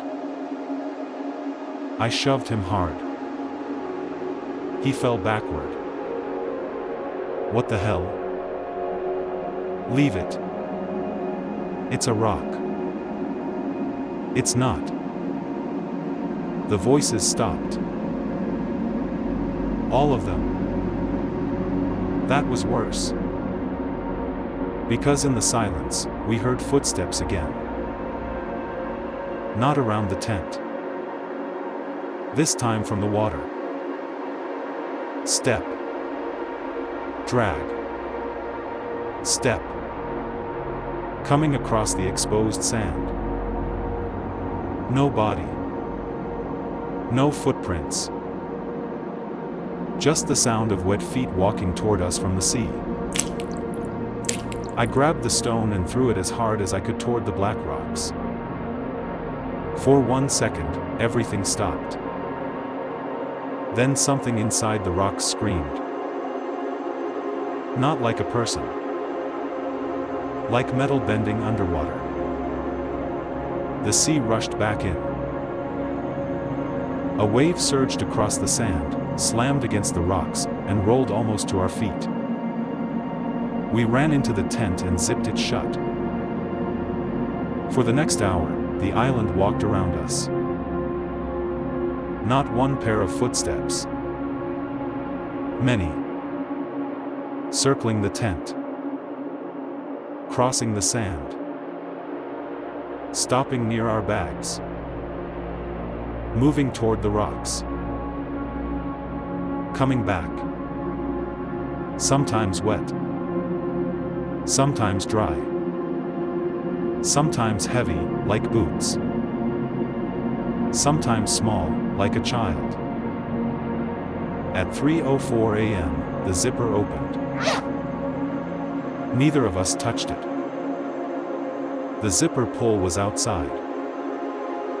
It moved slowly downward, tooth by tooth. Moonlight slipped inside. And a woman looked in. She was maybe in her 20s. Wet black hair clung to her cheeks. Her skin was pale in the moonlight, but not ghostly. She looked real. Exhausted. Terrified. She wore a dark tank top and shorts, both soaked with seawater. "Please," she whispered. "Don't scream." Owen screamed anyway. The woman flinched. I raised the flashlight. "Who are you?" "My name is Mara," she said. "I need help." Her accent was American. That detail hit me harder than anything else. American. On co-cam. At 3 in the morning. Soaking wet. No boat. No flashlight. No footprints behind her. What happened? I asked. She looked toward the water. I was camping on the other side with my boyfriend. We saw lights offshore. He went to look. Then I heard him calling from the rocks. Her voice shook. When I found him, he wasn't him. Owen whispered, "What does that mean?" Mara looked at him. "It means don't answer if someone you love calls you from the rocks." Then she turned to me. "You have to leave before sunrise. We're waiting for our boat at sunrise." "No," she said. "That's when it counts." "What counts?" She lowered her voice. "The island lets you leave in the dark because it can still pretend you ran. But if sunrise sees you here with something that belongs to it, you become part of the story." Owen shut his eyes. "The stone." Mara looked at him sharply. "What stone?" I told her everything. The warning. The voices. The footsteps. The light. The recorder. The stone. When I finished, she backed out of the tent. "Show me where you threw it." "Absolutely not. We have to put it back properly." I threw it into the rocks. "That isn't back." "What does back mean?" Owen asked. Mara looked toward the sea. "Back means water." I thought of Chai's warning. When it calls like you, run to water. Put feet in water. Wait. I asked, how do you know this? She looked at me. I learned too late. Then, from the darkness near the rocks, something whispered her name. Mara closed her eyes. Don't answer, I said. She smiled sadly. I know. But her face said something else. Knowing was not the same as resisting. We found the stone at 3:31 a.m. The black rock field was a maze of shadow and slick surfaces. Every stone threw a shape behind it. Every shape looked like a crouched person. Mara led us barefoot, stepping only on sand between the rocks. How did you get here? I asked. Boat. Where is it? Gone. Who brought you? She did not answer. Owen stayed close, carrying the recorder because he said if we were going to die, we might as well get clean audio. That was Owen. Terrified and still thinking about sound quality. The voices started as soon as we entered the rocks. Not loud. Not dramatic. Just murmurs, like a crowd trying not to wake someone. I heard my mother. I heard Owen's father. Then I heard myself. Left, my voice whispered. Mara stopped. Don't follow it. We went right. The air smelled like salt and metal. My flashlight caught a small pool of water between two rocks. The moon reflected in it perfectly. Then the reflection blinked. I froze. Something moved beneath that little pool, deep down, as if the water opened into a much larger place. Owen saw it too. Nope, he said. Nope, nope, nope. Then the recorder in his hand clicked on. This time, the voice was not mine. It was Chai's. Too late, it said. Mara spun around. What did it say? Owen whispered, that was our boatman. The recorder crackled again. A chorus whispered. Step where sand remembers. Mara grabbed my wrist. Back. What? Back now. But then Owen saw the stone. It was lying on top of a flat black rock, perfectly centered in the beam of his flashlight. Smooth. Oval. Wet. The markings glowed faintly blue. You have to carry it, Mara said. Me? You threw it. Owen took it. But you threw it angry. That sounded absurd, like a rule invented by a nightmare because it knew no one could appeal it. Owen said, I'll do it. No, Mara snapped. The voices rose around us. Take it. Leave it. Daniel. Owen. Come here. Don't let him. Then something deeper spoke beneath them all. Not in words. In pressure. My ears popped. My knees weakened. The air vibrated.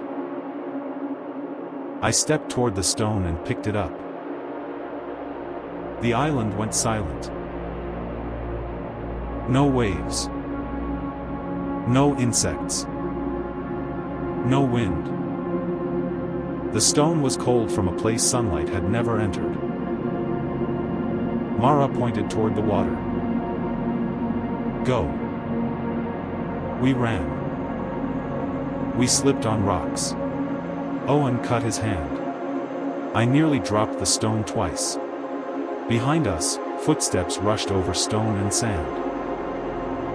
Many of them. Running now. Around us. Through us. A wet hand brushed my shoulder. I did not look back. We reached the open beach. The sea had pulled away again, leaving wet sand shining under the moon. At the edge of the waterline, the pale lights appeared offshore. 3 of them. Then 6. Then more. A chain of blue-white glows beyond the reef. Mara stopped.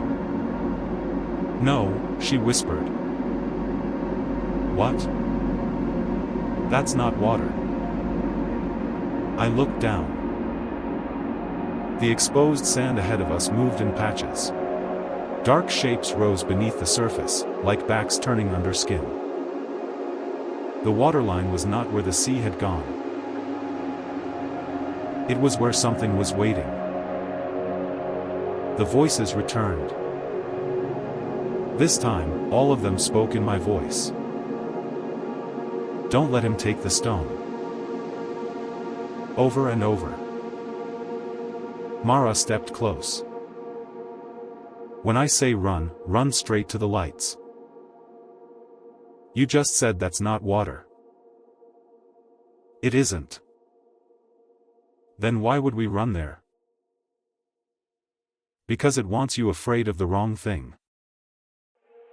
Before I could ask what that meant, she grabbed the stone from my hand. The markings flared blue. Mara screamed. The offshore lights went out. The Real Sea came rushing back. A wall of black water surged across the exposed sand, racing toward us with impossible speed. Mara ran into it. "Mara!" I shouted. She turned once. In the split second before the water hit her, I saw her clearly. Not young. Not terrified. Older. Much older. Her face worn by years I had not seen. Then the wave swallowed her. The water slammed into my legs and knocked me sideways.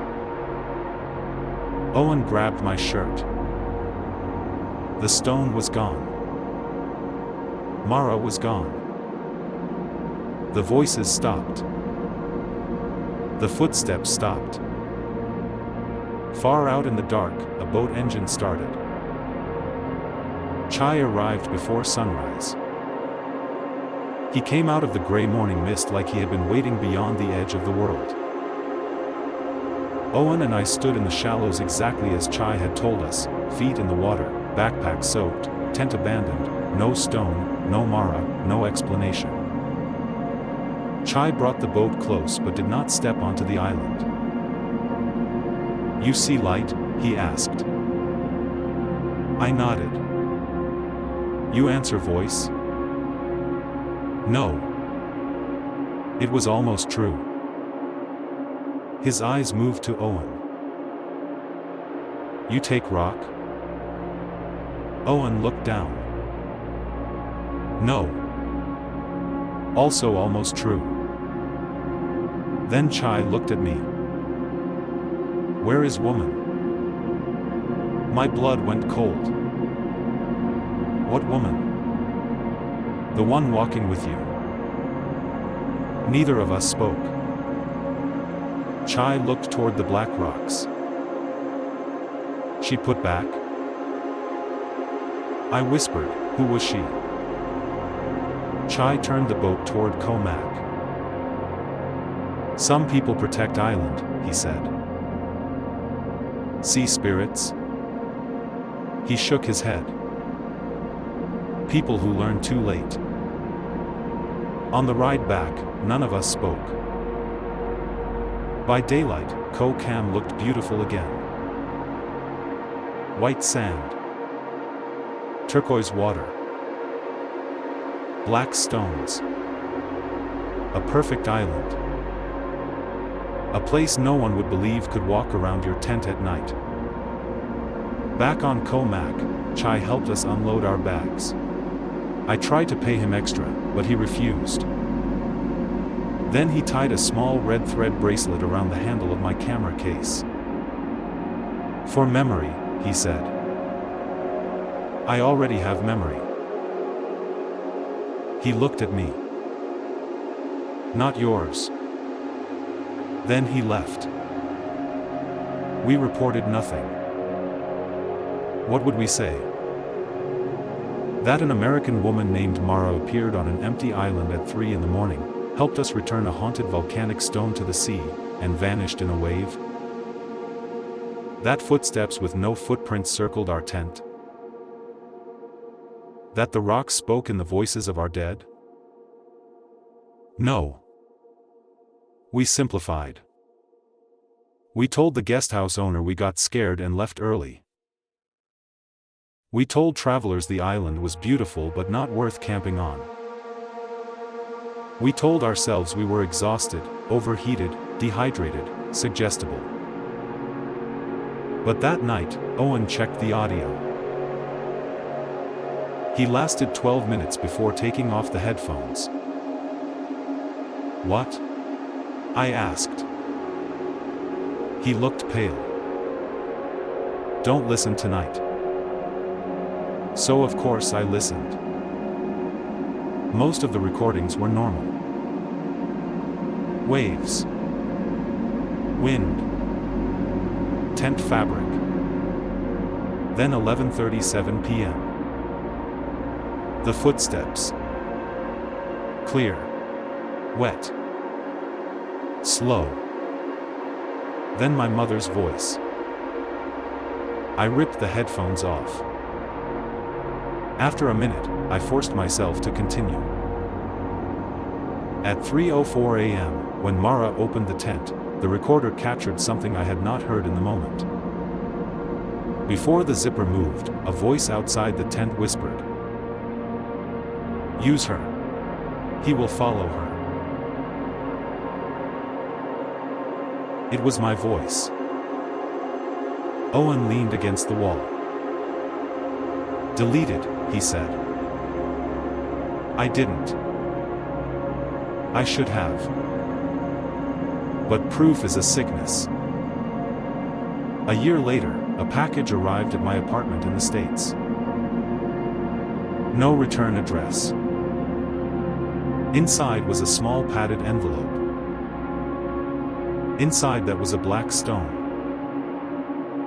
Smooth. Oval. Wet. I dropped it onto my kitchen floor and backed away. Water spread slowly around it. I called Owen. No answer. I texted him a photo. 3 dots appeared. Then disappeared. Then appeared again. Finally, he wrote, "Where did you get that?" I wrote, "It came in the mail." He replied, "Mine too." That night, Owen called me. He sounded sober and terrified. "I hear them," he said. "Who?" "The footsteps." "You're in Seattle." "I know." "Then it's people." "No," he said. "It's sand." Behind his voice, faint but clear, I heard. Step. Drag. Step. I told him to leave. Go to a hotel. Go anywhere. He laughed softly. They're already inside. The call ended. The next morning, Owen's sister called me. He was gone. Not dead. Gone. His apartment door was locked from the inside. His phone was on the floor. His keys were on the counter. His shoes were by the door. On his desk was the black stone. Dry. Beside it was his recorder. The final file was 12 seconds long. Owen's voice said, "I'm sorry. I took it twice." Then, in the background, my voice whispered, "Now let Daniel remember." I went back to Thailand because guilt is not rational. I told myself I was looking for answers. Really, I think I was trying to return the stone. The one mailed to me had never dried. Not in a bowl. Not wrapped in towels. Not left in the sun. It stayed wet. Cold. Waiting. I returned to Trat, then Koh Mak, and searched for chai. A woman at a food stall finally stopped me. "You are the one from Island," she said. "I need to speak with Chai." She looked toward the water. Chai died. The words made no sense. When? Long time. "No," I said. "He took us to Koh Kam last year." She called an older man from the back of the stall. He came out with a faded photograph. It showed a younger Chai standing beside a wooden boat. Same face. Same eyes. Beside him stood a woman. Mara. Older than I had seen her, but unmistakable. The old man tapped the photo. "His daughter," he said. "What happened to her?" The woman answered softly. "She camped there with foreign man many years ago. Man take black stone. Boat come back with only man." My hands went numb. What happened to the man? No one answered. They did not need to. Some people protect the island. People who learn too late. At sunset, one boatman agreed to take me near Koh Kam, but only if we did not land. We approached in fading light. White sand. Black rocks. Clear water. Beautiful as ever. Wrong as ever. I stood at the front of the boat with the stone in my hand. The boatman would not come closer. "Throw," he said. "It needs to go back properly." "No proper for you." The stone pulsed in my palm. From the island, I heard footsteps. Step. Drag. Step. Then I heard Owen. "Daniel." The boatman grabbed my arm. No answer. The voice came again. "Daniel, please." It sounded exactly like him. Of course it did. The island did not invent fear. It borrowed love. I threw the stone as far as I could. It hit the water without a splash. For 1 second, the sea became perfectly flat. Then a woman's voice whispered from the rocks. "Not yours." I opened my eyes.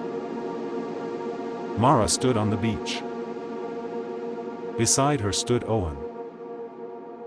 He looked the way he had on the island, sunburned, thin, carrying too much equipment. He raised one hand. Not waving. Warning. Then his voice carried across the water. Check the first recording. Back in my hotel, I opened the first recording. Not the night audio. The first one. The one from the boat before we reached Koh Kam. At first, it was normal. Boat engine. Wind. Chai refusing to be interviewed. Owen joking in the background. Then Chai's warning. Do not take rock. Do not answer voice. When it calls like you, run to water. Put feet in water. Wait. After Chai asked if I had ever heard the ocean call my name, I heard myself laugh. But underneath my laugh, there was a woman crying. Then Mara whispered. He has already taken it. I froze. I opened the video from the boat. There was Owen, sitting near the bow, one hand trailing in the water. In his other hand, half hidden from me, was a small black stone.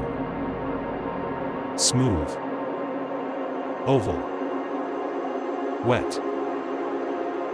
He had taken it before we reached the beach. Before Chai warned us. Before the footsteps. Before Mara. That was why the voice said, don't let him take the stone. Not because Owen might take it. Because he already had. Then I saw the part that still wakes me up at night. Reflected in the dark lens of my camera, there was a third person sitting in the boat. Not Chai. Not Owen. Mara. She had been with us from the beginning. And she was looking directly at me. Not at Owen. Me. Because I was the one who laughed.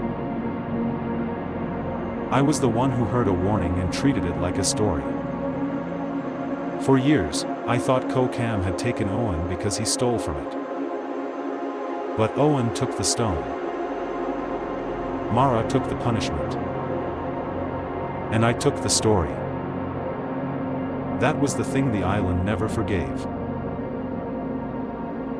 I never released the real footage. Not the voices. Not the footsteps. Not the recordings. Because sometimes proof is not evidence. Sometimes proof is an invitation. The black stone came back to me 3 weeks after my second trip. No package this time. No envelope. I woke up one morning and found it on my bedroom floor. Wet. Cold. Waiting. I did what Chai told me. I filled a bowl with seawater I had brought back from Thailand. I put my feet in it. I placed the stone beside the bowl. And I waited. At 3:04 a.m., footsteps crossed my apartment. Step. Drag. Step. They circled my bed once. Then stopped at the door. A voice whispered from the hallway. Not my mother. Not Owen. Not Mara. My own voice. It said, "Now you know why they walk." I did not answer. I still do not answer. But some nights, especially when it rains, I wake to the smell of salt water. The floor near my bed is wet. The stone is never where I left it. And somewhere far away, or maybe very close, waves move through black rocks on a small island near Koh Mak. If you ever go to Koh Kam, go in daylight. Respect the sand. Respect the sea. Respect the stories local people tell you, even when the island looks too beautiful to be dangerous. If you hear footsteps outside your tent after dark, do not open the zipper. If a voice calls your name from the rocks, do not answer.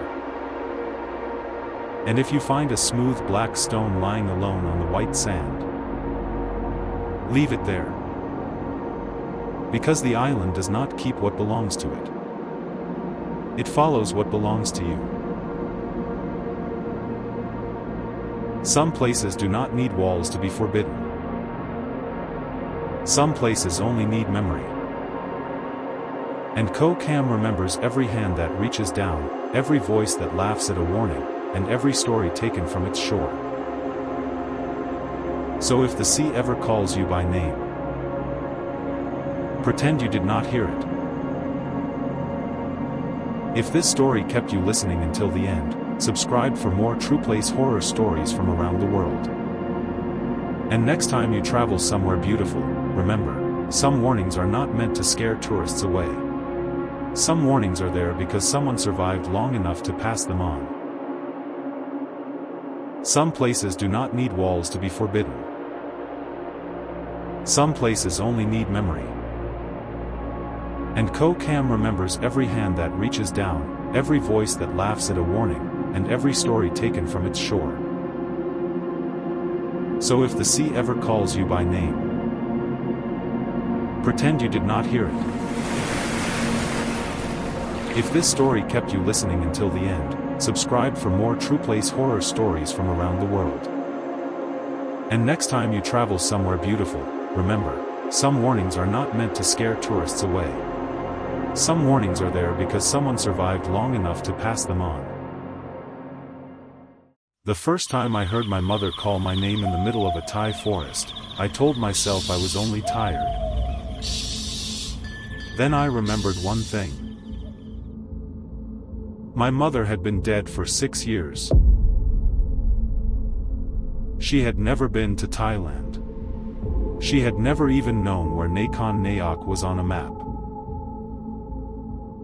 And yet, sometime close to 2 in the morning, deep inside a rain-soaked tropical forest a few hours from Bangkok, I heard her voice drifting from behind the trees. Evan? Just one word. Soft. Far away. But so clear that it felt like she was standing just beyond the wet wall of leaves.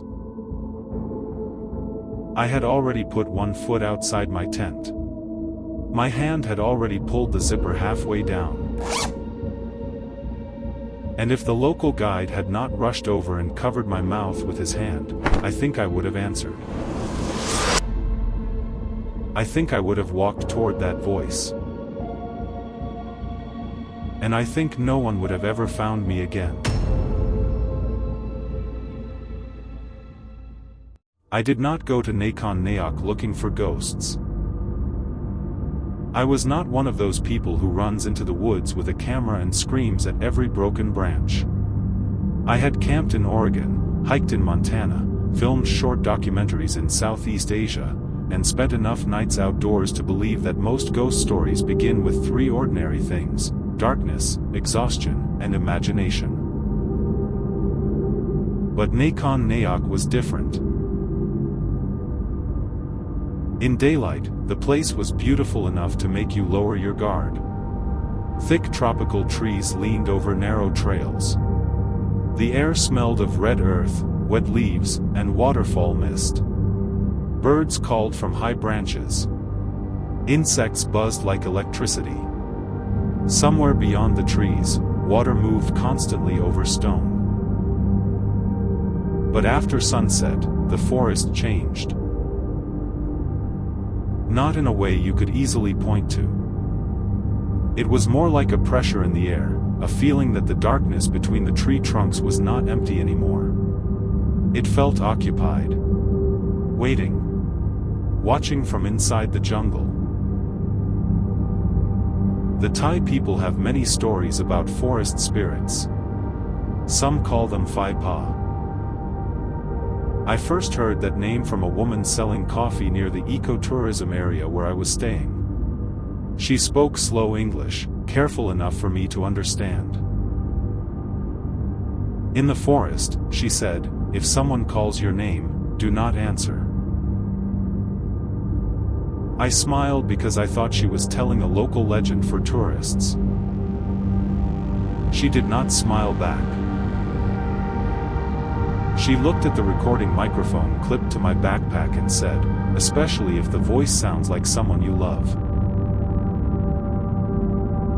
At the time, I had no idea that 3 days later, my dead mother's voice would call me from the trees. Break time equals 1. 2s/.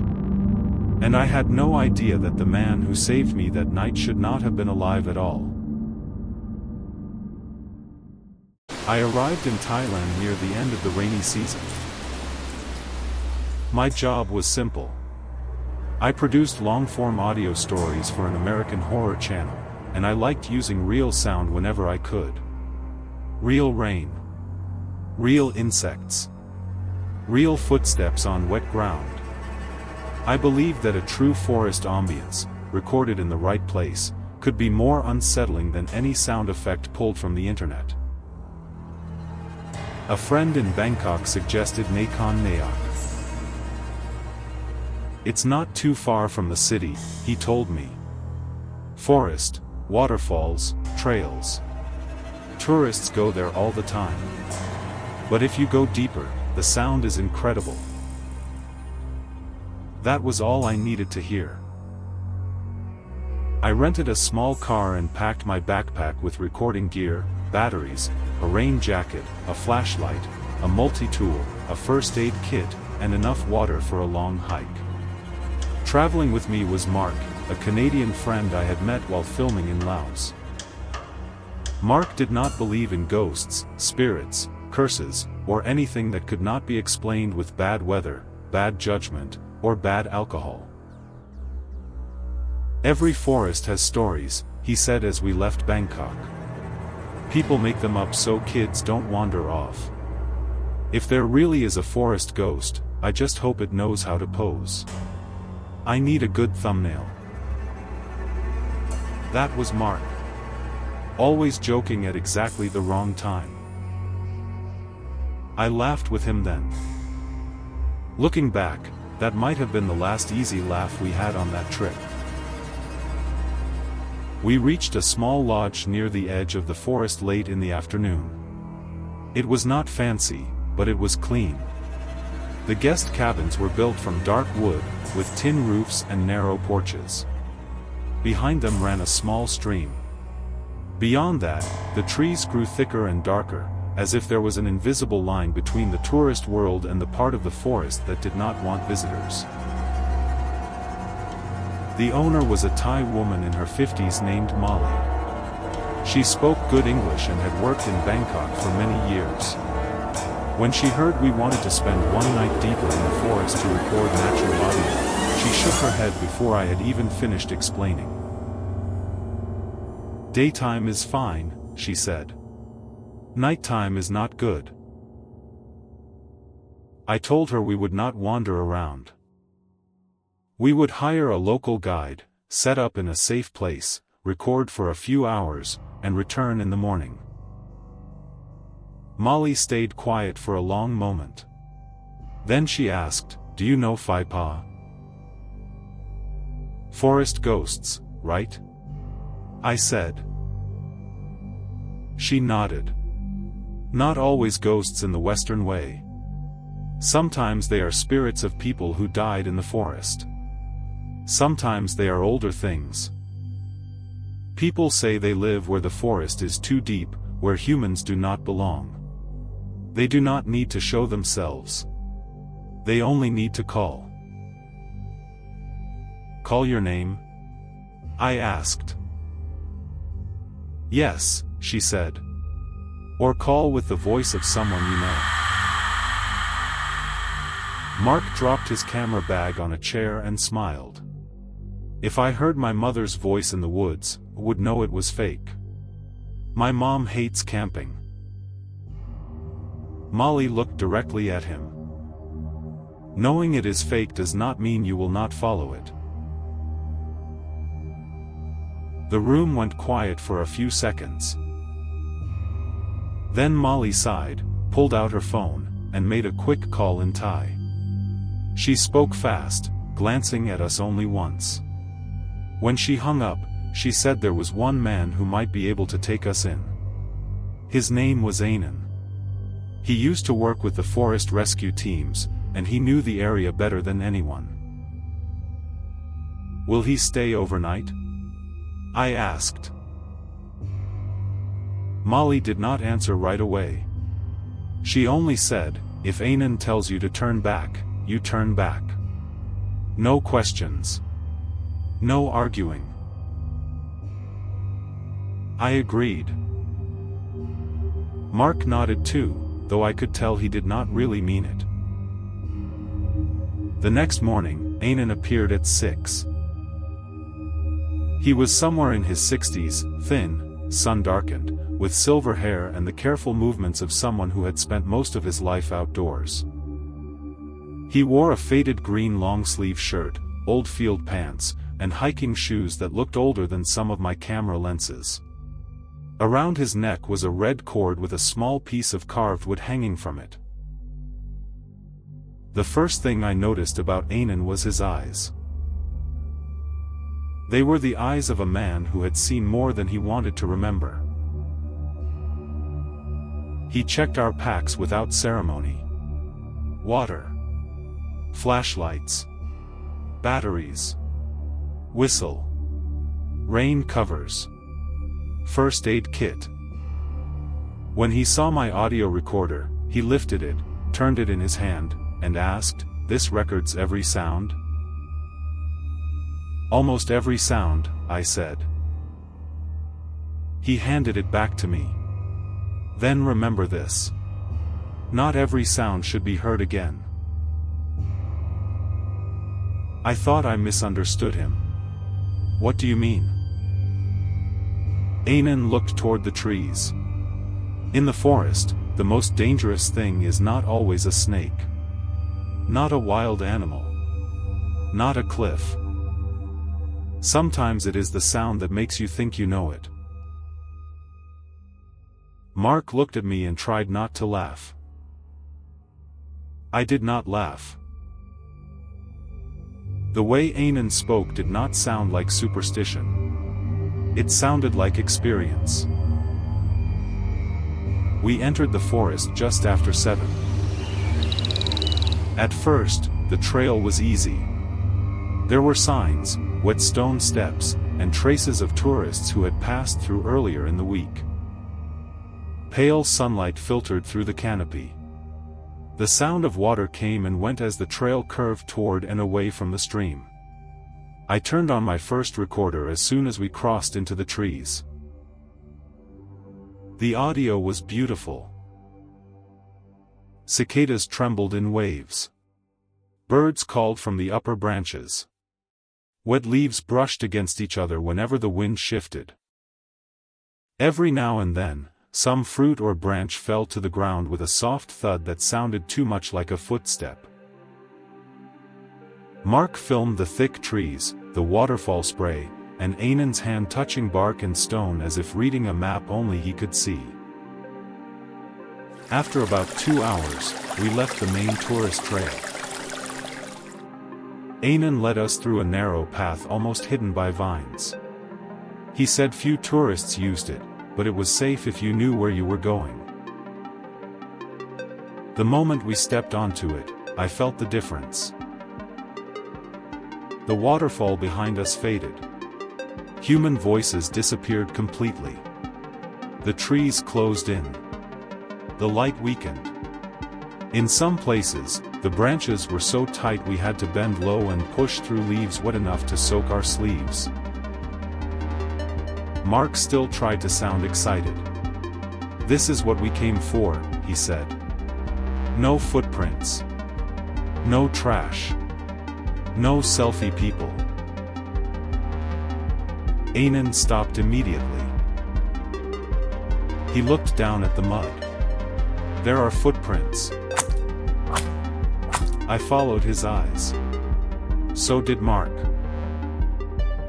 In the soft mud was one human footprint. Bare. Small.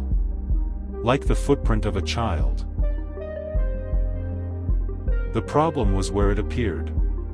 We were in a part of the forest filled with sharp stones, thorny plants, and broken branches. No child would walk barefoot there. No adult would either. And there was only one print, perfectly formed, pressed into the mud. No second step. No trail. Nothing before it and nothing after it. Mark lifted his camera. Maybe a local kid? Anan did not answer. He took a small branch and gently covered the footprint with mud. "Keep moving," he said. His voice was lower than before. Near noon, we stopped beside a small stream to eat. I sat on a rock and checked my shoes for leeches. Mark set his camera on a small tripod to film water moving over mossy stones. Anan stood several yards away, staring into the trees. Not looking. Listening. I asked him, "Do many people get lost here?" "Yes," he said. "Tourists. Tourists. Locals. Hunters. People looking for herbs." "Because of the terrain?" "Terrain. Rain. Fog. Pride." He paused. "And because they hear things they should not hear." Mark exhaled through his nose. "You really believe that?" Anan turned to him. "Have you walked in the forest at night?" "Plenty of times," Mark said. "Have you heard someone call your name when you knew no one was there?" Mark opened his mouth, then closed it again. Anan said, "When that happens, people do not react the way they think they will. You think you will be brave. You think you will be rational. But for 1 second, only 1 second, you will want to know who is calling. And 1 second in the forest is enough to step in the wrong direction." I do not know why, but that made me think of my mother.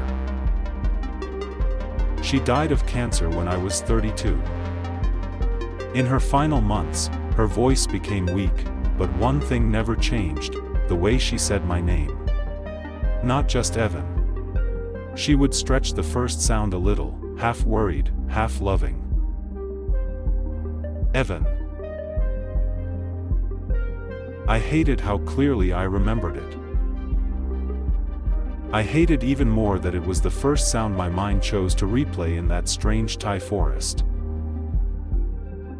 By mid-afternoon, we reached a smaller waterfall away from the main routes. Water spilled down a low rock face into a shallow gray-green pool. Around it stood old trees with roots curling above the ground like giant snakes. Anan said we could camp on a raised patch of dry ground about 50 yards from the water. It was not in the path of runoff if the rain came hard. Mark and I set up the tents. Anan walked the perimeter, tying small red threads to a few branches. I asked him what they were for. "Markers," he said. "To find the way back. To remember which path belongs to the living." Mark heard that and laughed. "He should write for your channel." I smiled, but I did not feel like laughing anymore. In the forest, sunset did not arrive slowly.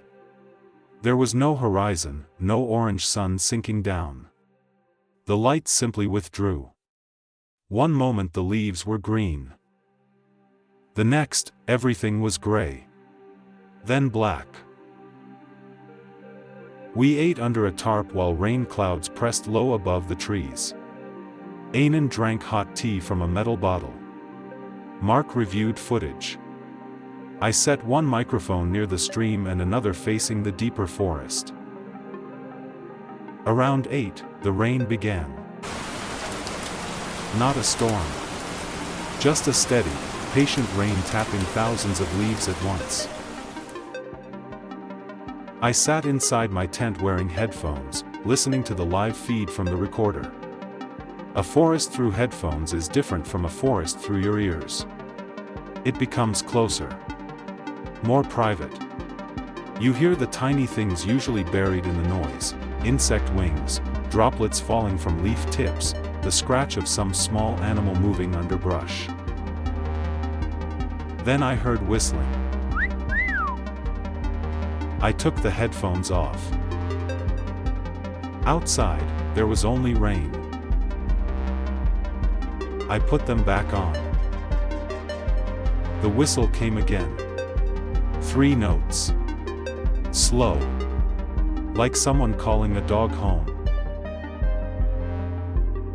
I unzipped the tent and leaned out. Mark? His tent was a few steps away, lit from inside by a small lamp. He opened it, annoyed. What? Were you whistling?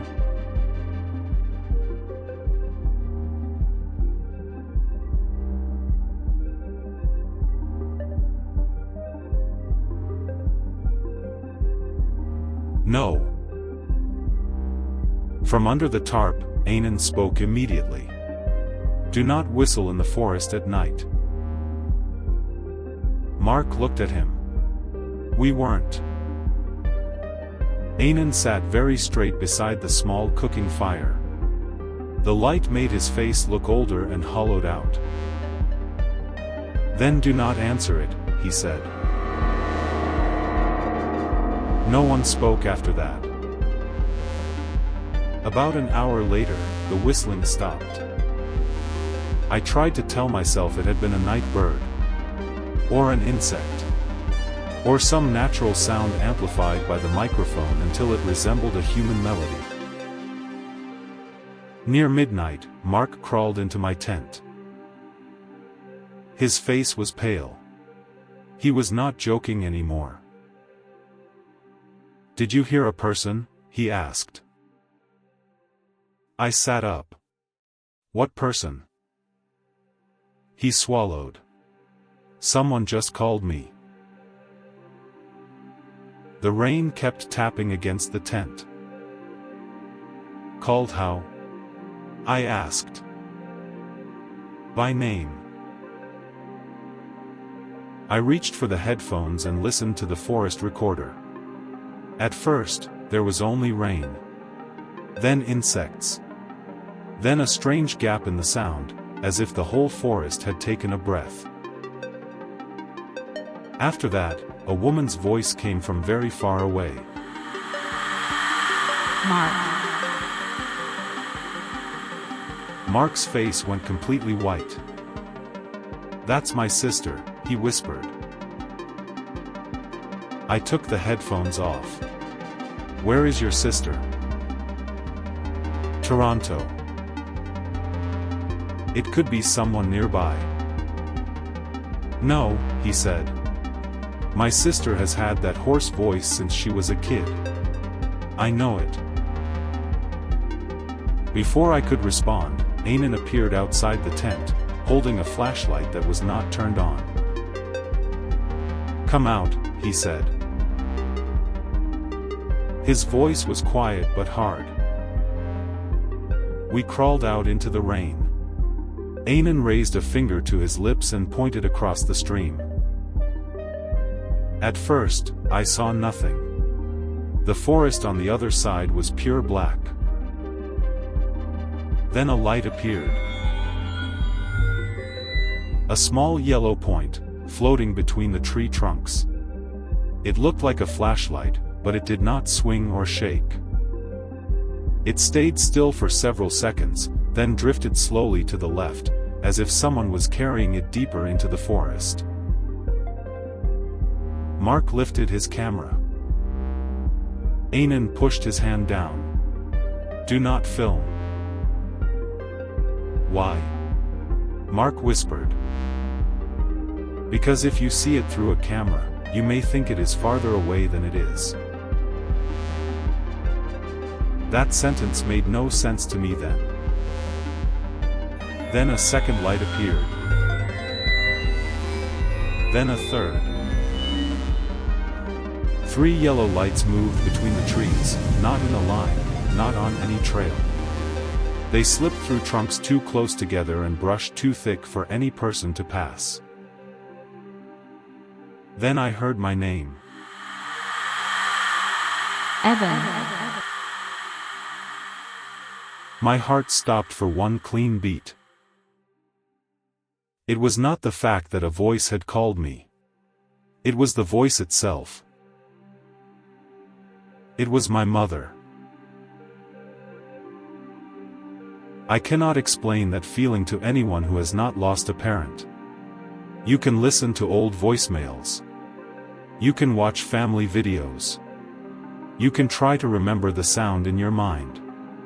But when that voice suddenly exists in the real world again, your body reacts before your reason can stop it. I stepped forward. Only one step. Anan grabbed my wrist so hard it hurt. "No." The voice came again. "Evan, honey." I could not breathe. My mother used to call me honey when I was small. No one in Thailand knew that. No one on this trip knew that.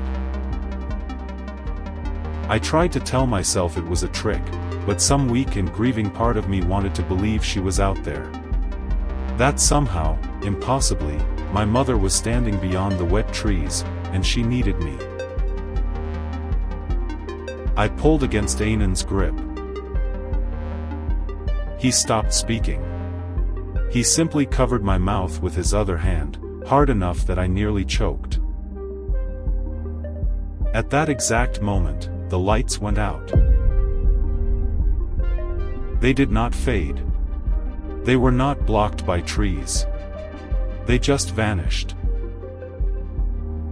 And the entire forest went silent. No insects. No birds. No rain on leaves. Only our breathing. Then, from across the stream, another voice spoke. My voice. In clear English, it said, "Mom." I froze. That was my voice. Exactly my voice. But I had not said a word. Anan removed his hand from my mouth and looked at me with an expression I will never forget. It was not anger. It was pity. "Now it knows your voice," he said. No one slept that night. We sat under the tarp until morning while Anan burned a bundle of dry leaves with a sharp, bitter smell. He said the smoke would not drive Phi Pa away, but it might help keep our minds clear. I do not know if that was true, but I clung to that smell like a rope. Mark did not speak for hours. Near dawn, he finally whispered, "We leave as soon as there is light." I nodded. I wanted that more than anything. I had enough real forest audio to last the rest of my life. But when the sun came up, Mark was gone. His tent was still there. His camera was still there. His shoes were still there. Only Mark was missing. Anan checked the mud around camp. The rain had softened everything, but the footprints were still visible. Mark's footprints. barefoot. They led from his tent to the stream, crossed the wet stones, and turned into the forest on the other side. The same direction the lights had gone. I shouted his name. Anan spun toward me, his eyes sharp. Do not call names in the forest. He's missing. I snapped. If you call, he may answer, Anan said. Or something else may answer for him. I wanted to be angry. I wanted to tell him that a real person mattered more than a legend. But then I looked down at Mark's shoes, still placed neatly at the opening of his tent. No one walks barefoot into that forest by choice. No one sane. We packed quickly. Anan said we had to reach the nearest ranger post and call a rescue team, but first we needed to know which way Mark had gone. I did not like it, but I could not leave him.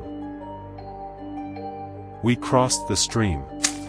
The water was shockingly cold. The moment my boots touched the far bank, I felt as if I had stepped through an invisible door. This side of the forest was different. Darker, even in daylight. The air felt heavier. The trees grew closer together, their bark black with moisture. Roots rose from the ground like fingers trying to hold us in place. Mark's footprints appeared and disappeared. Sometimes they were clear in the mud. Sometimes they vanished under wet leaves. Anan followed them with terrifying skill, touching broken twigs, studying smears on rocks, reading the ground the way another man might read a sentence. After about 40 minutes, we heard Mark. Evan. I almost answered. Anan put a hand flat against my chest. Mark's voice called again. Evan, over here. I fell. I looked at Anan. That's him. Anan shook his head. No. How do you know? The sound comes from the left. So? Anan pointed down. Mark's footprints turned right. A coldness crawled up my spine. The voice came again. Please. I can't walk. It sounded hurt. Terrified. Perfectly like him. But the footprints went right. Anan pulled me forward. I followed and tried not to listen. But Mark's voice kept coming from behind us. First begging. Then angry. Then cursing. Finally, it laughed. Not loud laughter.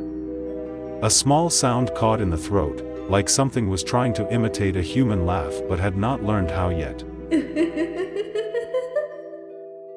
Near noon, we found the real Mark. He was lying in a shallow pit hidden under dead leaves, about 10 feet from a faint game trail. One of his legs was trapped between two thick roots. His face was gray with fear and dehydration. When he saw us, he started crying. I had never seen Mark cry before. We pulled him out. His hands shook so badly he could not hold the water bottle. Where did you go? I asked. He looked at me as if I had asked something insane. I followed you, he said. Me? Last night, you were standing outside my tent, Mark said. You told me you heard your mom. You said you needed me to come with you. I thought you were sleepwalking or something. Then you crossed the stream. I called your name, but you didn't answer. So I went after you. My stomach tightened. Mark, I never left the camp. He looked at Anan. Then back at me. I saw you, he whispered. I swear I saw you. Your jacket. Your flashlight. Even the way you walk, kind of leaning on your left shoulder. I followed you for maybe 10 minutes. Then you turned around. He stopped. And? I asked. Mark swallowed. It had no face. Rain began again. Soft at first. Enough to make every leaf tremble. Anan wrapped Mark's ankle, gave him water, and said we had to get out before dark. But the forest did not let us leave easily. We walked for nearly 2 hours and did not find the stream. Anan grew quieter. At first, he stopped now and then to check our direction. Later, he began looking around as if something was wrong. Then I realized we had passed the same tree 3 times. It was a large tree struck by lightning, half its trunk blackened. The remaining bark formed a warped shape that looked too much like an open eye. The first time we passed it, I noticed because it was strange. The second time, I told myself it was another tree. The third time, I knew we were walking in circles. Mark saw it too. That's impossible. We've been going straight. Anan pulled out a compass. The needle turned slowly. 1 circle. Then another. Then another. He put it away. Not useful now. My phone had no signal, but I opened my offline map. The blue dot jumped wildly. One moment it showed us near the waterfall. Then miles away. Once, it jumped into a blank area where the map showed no trail, no elevation, no features at all. Mark cursed under his breath. Anan sat down and closed his eyes. He murmured something in Thai, low and steady. Then he opened his eyes and looked toward a narrow break in the brush. It was barely a path. This way, he said. Are you sure? Mark asked. No, Anan said. That did not comfort any of us. We continued for another hour. The rain grew heavier. The ground turned slick. Mark limped badly, and I had to help him over roots and muddy slopes. Anan moved ahead, cutting vines with his knife. Then we saw the old building. It was not a house exactly. It looked like an abandoned ranger station, built from rotting wood with a rusted tin roof. One side leaned downward. The door hung open on one hinge. Inside was only darkness. I asked Anan, "Do you know this place?" His face changed. "There is an old station in this area," he said. "But it is not here." "Maybe we came farther than you thought." "No," he said. "It is not here." None of us wanted to go inside. But daylight was fading, Mark could barely walk, and the rain was turning the forest floor into mud. Anan decided we would shelter there until the rain slowed. If we had to, we would wait until morning. The inside smelled of rotten wood and bat droppings. A broken table lay against the wall. There were empty shelves, a faded map, and a notebook wrapped in plastic inside a drawer. I do not know why I opened it. Maybe I needed proof that this place belonged to people. Something official. Something normal. The first pages were written in Thai. I could not read them. Farther back, some notes appeared in English, maybe for foreign hikers or rescue teams. Names. Dates. Locations. Lost near Eastern Ridge. Found near stream. Missing after following voice. Returned confused. No memory. Not every entry was strange. Some sounded like normal rescue notes. But the farther I turned, the worse the handwriting became. The letters grew rushed. Uneven. Almost shaking. Then I saw one line in English. Do not follow lights after rain. Under it was another line. If it uses a familiar voice, cover your ears and do not answer. I called Anan over. He saw the page and immediately closed the notebook. Do not read more, he said. Why? Because some things become stronger when you pay attention to them. Mark sat in the corner, holding his injured leg. Too late, he whispered. I followed his stare. Outside the broken window, between the rain and the trees, there was a yellow light. Then another. Then another. They were no longer far away. They were standing around the station. Silent. Waiting. Anan pulled us away from the window.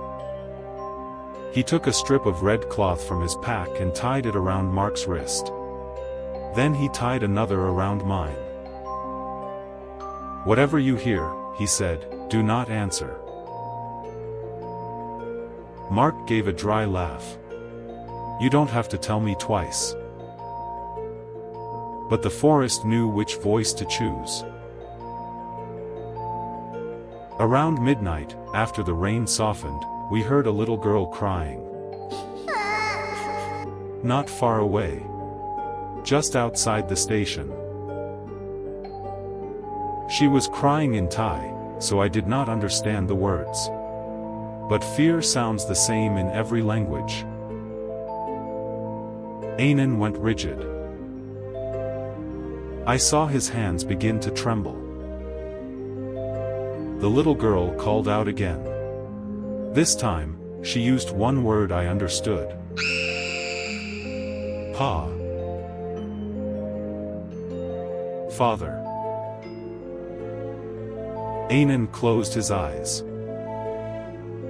Mark looked at me, panicked. Who is that? I did not know. Anan did. He whispered a name. Mina. That name was not meant for us. It slipped out of him like blood from an old wound. The little girl kept crying. Pa. I'm cold. Anan stood. I grabbed his arm. You said not to answer. He did not look at me. My daughter disappeared in this forest, he said. 12 years ago. His voice was no longer the voice of a guide. It was the voice of a father who had buried part of his life in a place with no grave. I searched for her for 3 days. When I found her shoe by a stream, I still believed she was alive. On the 4th night, I heard her call me. I followed. The rescue team found me the next morning, 8 kilometers from camp. I did not remember walking there. Did you find her? I asked. Anan shook his head. Outside, the crying moved closer. Right to the door. Pa.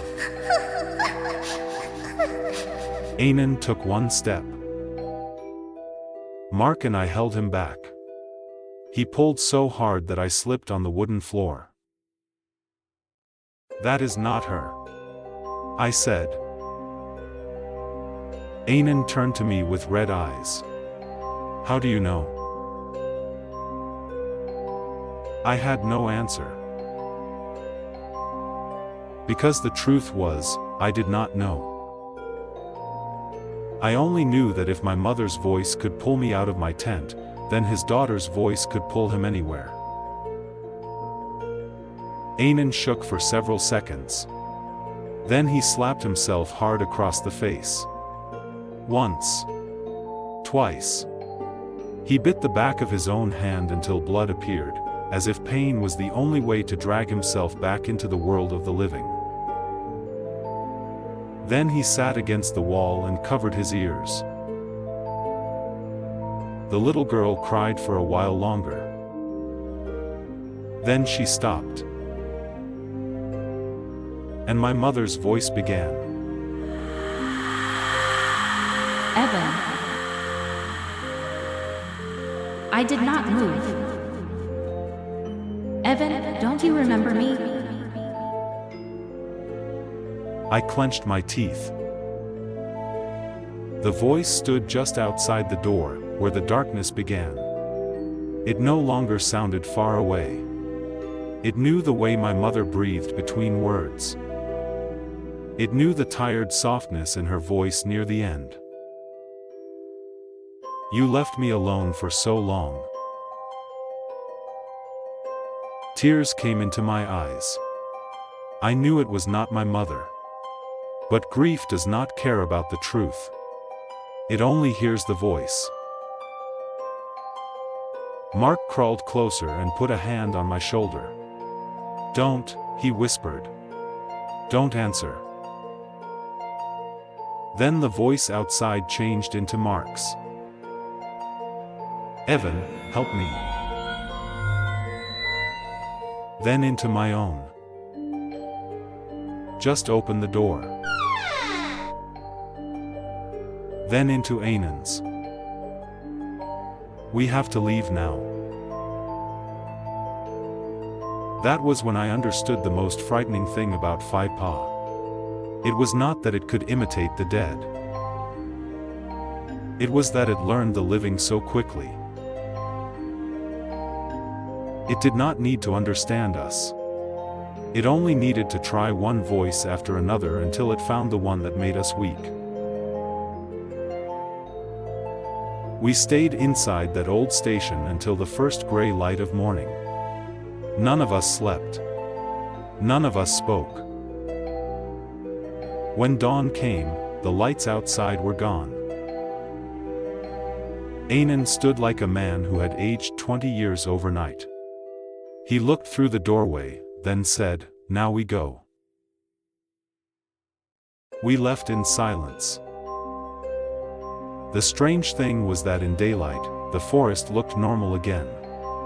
Birds called. Insects buzzed. Rainwater dripped from leaves.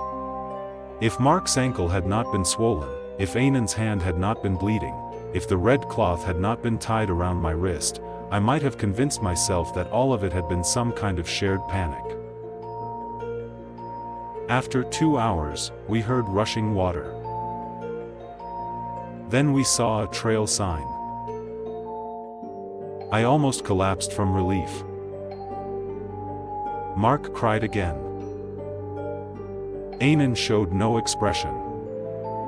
He kept walking until we reached a dirt road where my phone finally caught a weak signal. I called Molly. She answered after 2 rings. When I told her we were out, she let out a breath so heavy I could hear it through the speaker. I told her Mark was hurt and we needed a truck. She told us not to move. About 40 minutes later, a pickup arrived.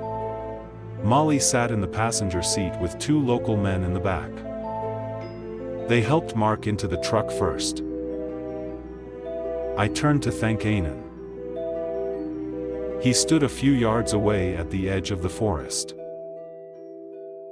I walked toward him. "Are you coming with us?" Anan looked at me. For the first time since we had met, he smiled. It was a very sad smile. "No," he said. "I still have to find my daughter." I thought I had misheard him. "What?" Molly called my name from behind me. I turned for only a second. When I looked back, Anan was gone. No footsteps. No green shirt between the trees. No movement in the brush. Only one red thread tied to a low branch, moving gently in the wind. I thought he had gone back into the forest. I thought he was a grieving father who could not stop searching. I believed that until we returned to the lodge. Mark was taken to the hospital. His ankle was badly sprained, but not broken. He was dehydrated and exhausted, but alive. He did not want to talk about what had happened. Neither did I. I sat in Molly's dining area with a bowl of hot rice porridge in front of me. My hand still shook too much to hold the spoon properly. Molly looked at my wrist. The red cloth was still tied there. "Who gave you that?" she asked.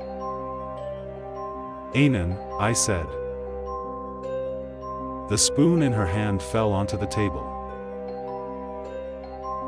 It was a small sound, but everyone in the room turned.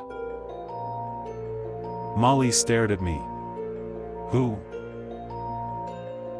"Anan," I said again. "The guide you called for us." Her face went pale. "I could not call Anan," she said. I frowned. "What does that mean?" She sat down across from me. "That morning, I tried to call another guide. He was busy. Before I found someone else, you said a man was already waiting at the gate." "No," I said. "You told us his name. You said Anan used to work rescue." Molly shook her head slowly. "I told you about Anan because he was once the best in this area. But I did not call him." My mouth went dry. "Where is he?" Molly stood, went behind the reception counter, and returned with an old framed photograph. It showed a group of forest rescue volunteers in green uniforms. Some were smiling. Some looked serious. In the back row, standing slightly to the left, was Anan. Younger. Dark-haired. But unmistakable. Under the photo, in small English letters, was written, "In memory of the Nakhon Nayok Forest Rescue Volunteers lost during the 2014 search operation." I could not look away from his face. Molly said quietly, "Anan disappeared 12 years ago while searching for his daughter. After that, others from the team searched for him. 2 of them never came back. They only found Anan's jacket near a stream." I wanted to tell her she was wrong. I wanted to say I had touched him, heard him, watched him wrap Mark's leg. I wanted to show her the video. Then I remembered Mark's camera. That night, after he came back from the hospital, we opened the footage. There was the forest. The waterfall. Me setting up the tent. Mark joking. The yellow lights drifting between the trees. But there was no Anan. Not in one frame. In the shots where he should have been standing beside us, there was only empty space. When he grabbed my wrist by the stream, the footage showed me jerking backward as if pulled by something invisible. When he bandaged Mark's ankle, the red cloth seemed to wrap itself around Mark's leg while Mark sat frozen, staring at nothing. Mark closed the laptop. He did not speak. Neither did I. We left Nakhon Nayok the next morning. I brought all the audio files back to the United States, but for months I could not open them. I told myself I would delete everything. No story was worth hearing those sounds again. But audio people have a strange sickness. We always want to know what we captured.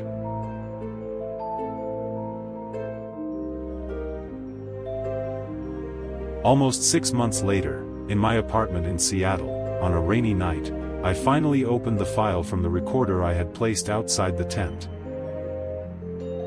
I heard the rain, the stream, the insects. I heard the 3-note whistle. I heard Mark calling from the wrong direction. I heard my mother's voice calling my name. I cried when I heard it. I am not ashamed to admit that. But the worst part was not in the middle of the file. It was at the very end. After hours of silence, just before the recorder battery died, there was a tiny piece of audio. I had to raise the volume almost all the way to hear it. It was Anan's voice. He spoke in English, slow and clear, as if he were standing right beside the microphone. Do not come back. I sat frozen in front of the screen. Then another voice spoke. My voice. But it was not any sentence I had said in the forest. It said, "Next time, I will answer." I replayed it. Then again. It was my voice. Calm. Very close. As if I were sitting beside myself in the dark. I checked the timestamp. That audio had been recorded at 3:17 in the morning, on the first night. Before Mark disappeared. Before we found the old station. Before I knew Anan was dead. And before I had ever thought of that sentence. I deleted the file immediately. At least, I think I did. But sometimes, when I am editing audio late at night, in the quiet spaces between unrelated recordings, I still hear a faint whistle. 3 notes. Slow. Far away. Like someone calling a dog home.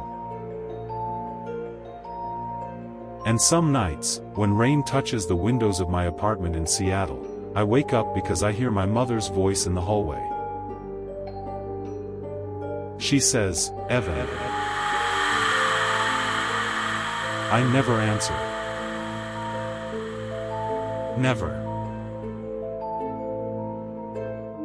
But what scares me most is that some part of me still wants to open the door. Not because I believe it is my mother. Because after everything that happened in Nakhon Nayok forest, I understand what Anan was trying to tell me from the beginning. FIPA does not need you to believe. It only needs you to remember. And once it has learned the voice of someone you love, it can call you for the rest of your life. If you ever visit Nakhon Nayok, go during the day. Stay on the trail. Travel with someone local. And if you hear someone call your name from a place where no person could be, do not turn around. Do not answer. And no matter how familiar that voice sounds, keep walking. If this story stayed with you, subscribe to Infinite Story Realm for more true location horror stories from places people still visit today. And before you go, tell me in the comments, if you heard the voice of someone you lost calling from the dark, would you answer? I used to think an abandoned building was simply a place people had left too soon. An unfinished project. A pile of concrete with no future. A scar the city had learned to ignore. I was wrong. Some buildings are not abandoned. Some buildings are waiting. They wait long enough for the right person to come back, carrying the right name, the right guilt, and the right key. Sathorn Unique Tower in Bangkok is one of those places. People call it the Ghost Tower. It is a skyscraper that was left unfinished after the 1997 Asian financial crisis. By day, it stands over the city like a giant concrete skeleton. By night, its empty windows look down over Bangkok like hundreds of black eye sockets. People who live near it tell stories about shadows on the upper floors. Not tourists, not trespassers, not security guards. Just a figure standing still on a high balcony with its back turned to the city. And if you stare long enough, you notice the strangest part. The figure is not looking down at Bangkok. It is looking into the building. I went there to record sound. I wanted wind, old concrete, distant traffic, and the hollow echo of a city moving through empty floors. I walked in with 4 other people. A local producer, a lawyer, an old security guard, and a motorcycle taxi driver who had lived near the tower since the 1990s.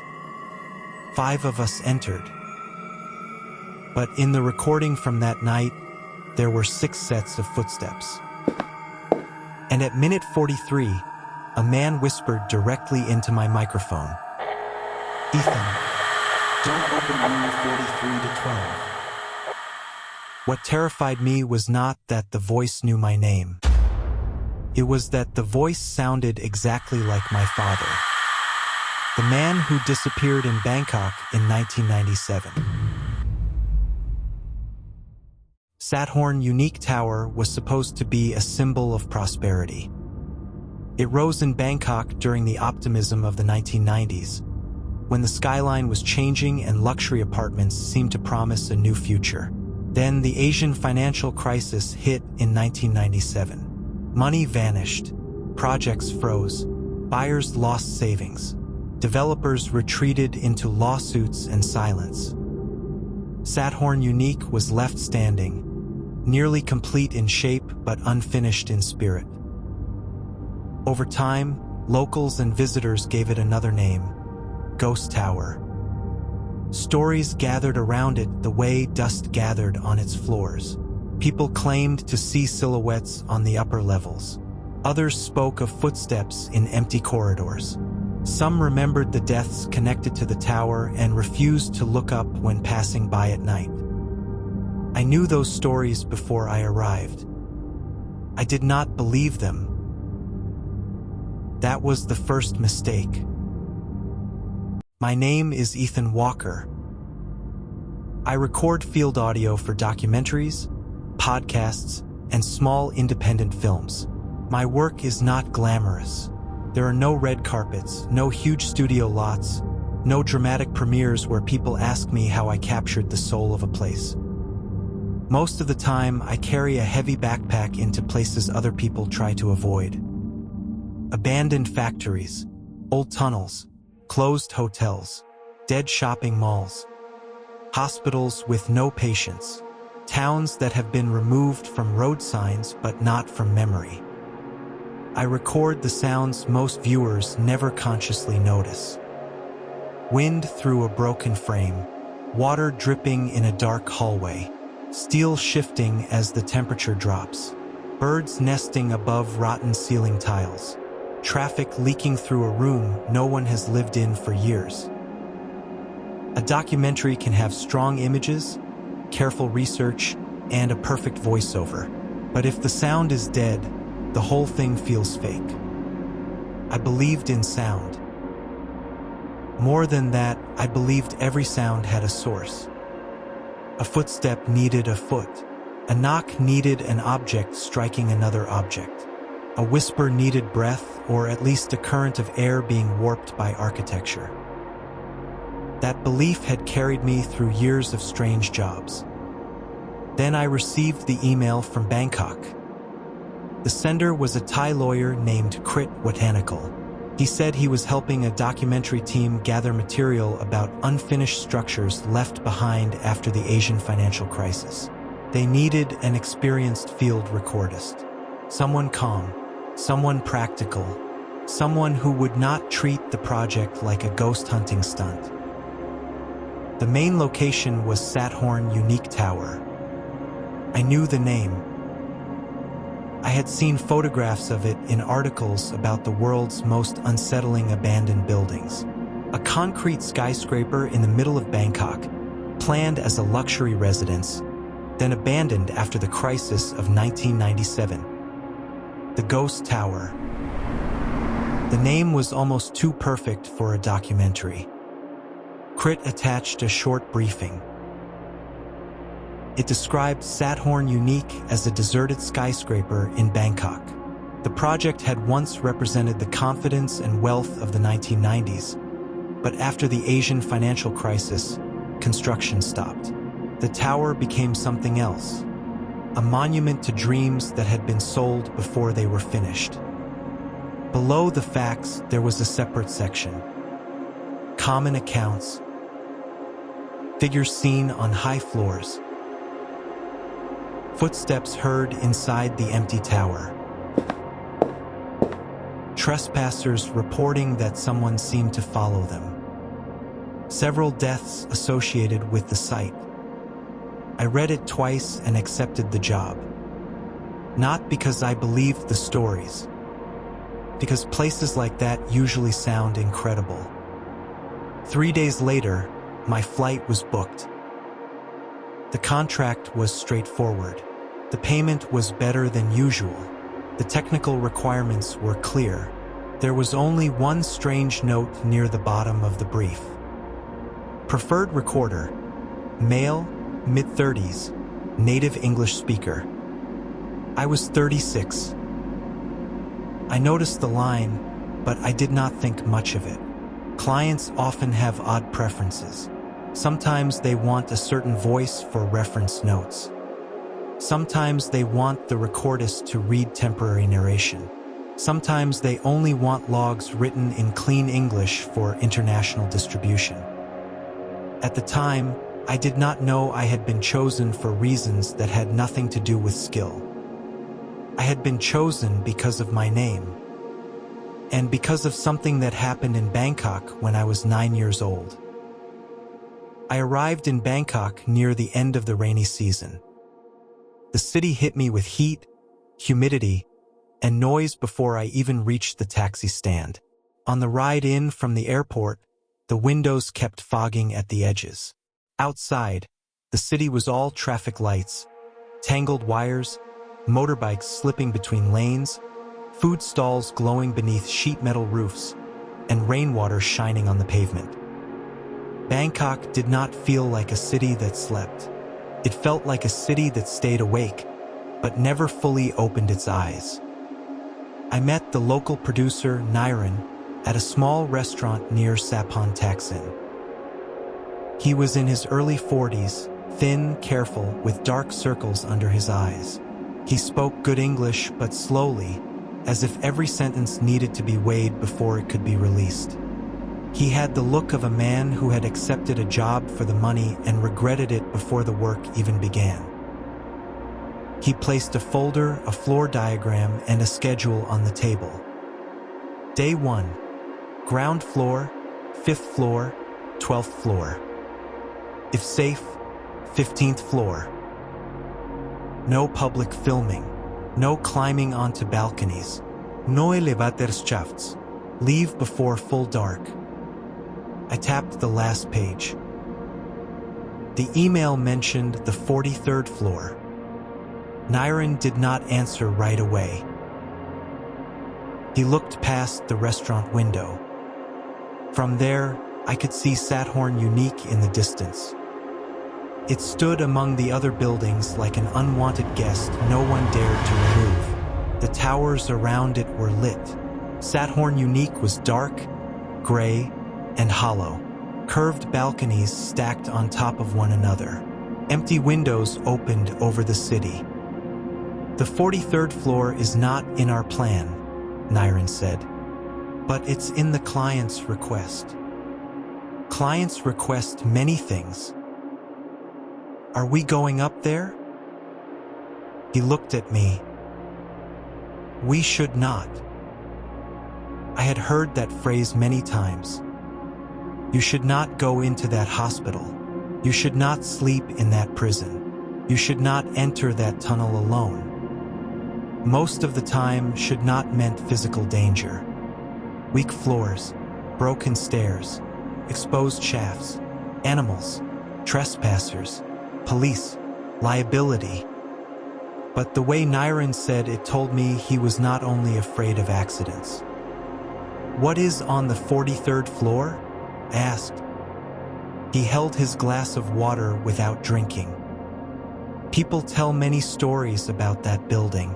Wind, footsteps, doors closing, voices. But the 43rd floor is different. Different how?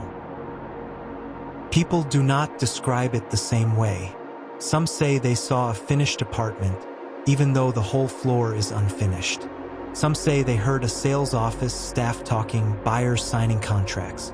Others say they saw someone standing inside a room, but when they shined a light, there was only concrete. Hallucinations, I said. Maybe. Sound from the street. Maybe. Trespassers. Maybe. He nodded at every explanation, but his eyes accepted none of them.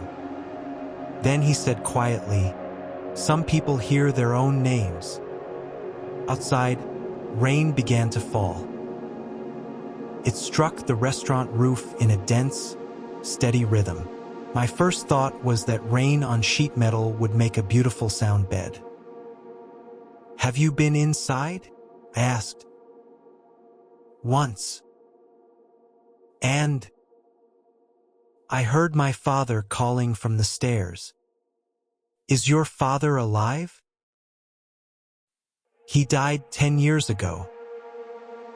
Niren said it calmly, but his hand tightened around the glass. That night, in my hotel room, I opened every file Crit had sent. One small PDF was titled RW_reference_note. I assumed it was a file code. Inside, there was only one line. Robert Walker visited the site in 1997. Confirm possible relation before full disclosure. I stared at the name. Robert Walker. My father. The man who disappeared during a business trip to Bangkok in 1997. I closed the laptop. The hotel air conditioner hummed softly. Still, I heard footsteps in the hallway outside. A single pair. slow. They stopped outside my door. I looked through the peephole. No one was there. Niren picked me up the next afternoon in an old pickup truck. There was another man with him. He wore a faded shirt, old trousers, and sandals. His hair was thin and silver. His back was bent, but his eyes were sharp. "This is Samchai," Niren said. He used to work security in the area. "At Sathorn Unique?" I asked. Niren translated. Samchai looked at me for a long time. "Not the way you look at a stranger. The way you look at someone whose face reminds you of something you tried to bury." Finally, he answered. Niren translated. He says when he worked there, it was not Ghost Tower yet. We reached the tower a little after 5. Standing beneath Sathorn Unique was different from seeing it in photographs. It was too large. Not just tall. Large in the way a bad memory can become larger than the room that contains it. The concrete floors rose above us, dark and hollow. Curved balconies hung like heavy eyelids. Empty window openings faced the city. Graffiti marked some walls. Old fabric caught on exposed steel fluttered in the light wind. Bangkok roared behind me. In front of the tower, there was almost no sound. Samchai opened his cloth bag. Inside were flashlights, masks, a rope, a small bottle of water, a few prayer charms, and a ring of old keys. The keys clinked when he lifted them. One key had a cracked red plastic tag. The writing on it had nearly faded away. 43 to 12. "What room does that open?" I asked. Niren translated. Samchai immediately closed his fist around the key. He answered in a short sentence. Niren hesitated before translating. He says some keys are not for opening doors. Some are for keeping something inside. I gave a small laugh. No one joined me. We circled to the rear of the tower and entered through a side access partly hidden by a sheet of metal. Crit had arranged limited permission, but it still felt like trespassing. The metal door opened with a long scream. Inside, the air changed instantly. Vet concrete, old dust, standing water, bird droppings, and underneath all of it, a sweet, stale smell, like flowers forgotten too long in a sealed room. I turned on my recorder. The red light came alive. Day 1, Sathorn Unique Tower, Bangkok. Time is 5:21 p.m., recording on the ground floor. My voice went out into the lobby. 1 second later, something answered from deep inside the building.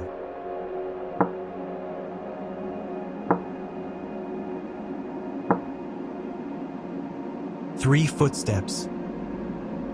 Clear, slow, even. I looked at Niren. His face had gone pale. Samchai raised his flashlight toward the corridor. No one was there. I put on my headphones and played the last few seconds back. The footsteps were in the file. 1, 2, 3. Not water, not metal, not our own echo. Because none of us had taken another step. Maybe someone came in before us, Niren said. I looked at the dust on the floor. Only our footprints marked it. We moved deeper into the lobby. On a wall near the elevator core, someone had painted 2 words in black. Sold out. Below the words were small squares like an apartment chart. Most of the squares had been crossed out. Only 2 were circled. 43 to 11. 43 to 12. I raised my microphone toward the wall. In my headphones, I heard breathing. Right behind my neck. I spun around. No one was there. Niren stood several yards away. Samchai was near the stairs. There was no one behind me. "Did you just breathe?" I asked. Niren shook his head. Samchai watched me. Then he spoke in slow English. "The building knows who comes in." I wanted to answer with something half-joking and polite. Before I could, the level meter on my recorder jumped. A voice slipped into my headphones. "Ethan." I went still. This time I did not rewind. I knew what I had heard. And I knew the voice. We started up the emergency stairs. There was no other way. The elevator shafts were black and open. Old cables hung down like dead roots. If someone fell in, it might take days to find the body. The stairs were narrow, dirty, and hot. On the lower floors, the city still reached us. Horns, boats, people calling, machines from nearby construction. But the higher we climbed, the thinner Bangkok became. By the 3rd floor, traffic was a murmur. By the 6th, it sounded like water far away. By the 9th, the city seemed to be wrapped in cloth. By the 12th floor, there was almost nothing but us. Shoes on concrete. A flashlight touching the zipper on my bag. Niren breathing hard. Samkai's keys clicking softly. And one other set of footsteps. Behind us. At first, I blamed the echo. I have recorded enough stairwells to know they are liars. One footstep can bounce upward, downward, split into 2 beats, and convince you someone is following. I stopped. Everyone stopped. The other footsteps stopped too. I walked again. They walked again. I stopped once more. They stopped once more. Niren looked at me. He did not ask. He had heard it too. I turned and shined my light down the stairwell. Empty. The dust on the steps showed no prints except ours. Then the voice came through my headphones again. "Ethan." Clearer this time. Not Thai, not wind, not echo. English.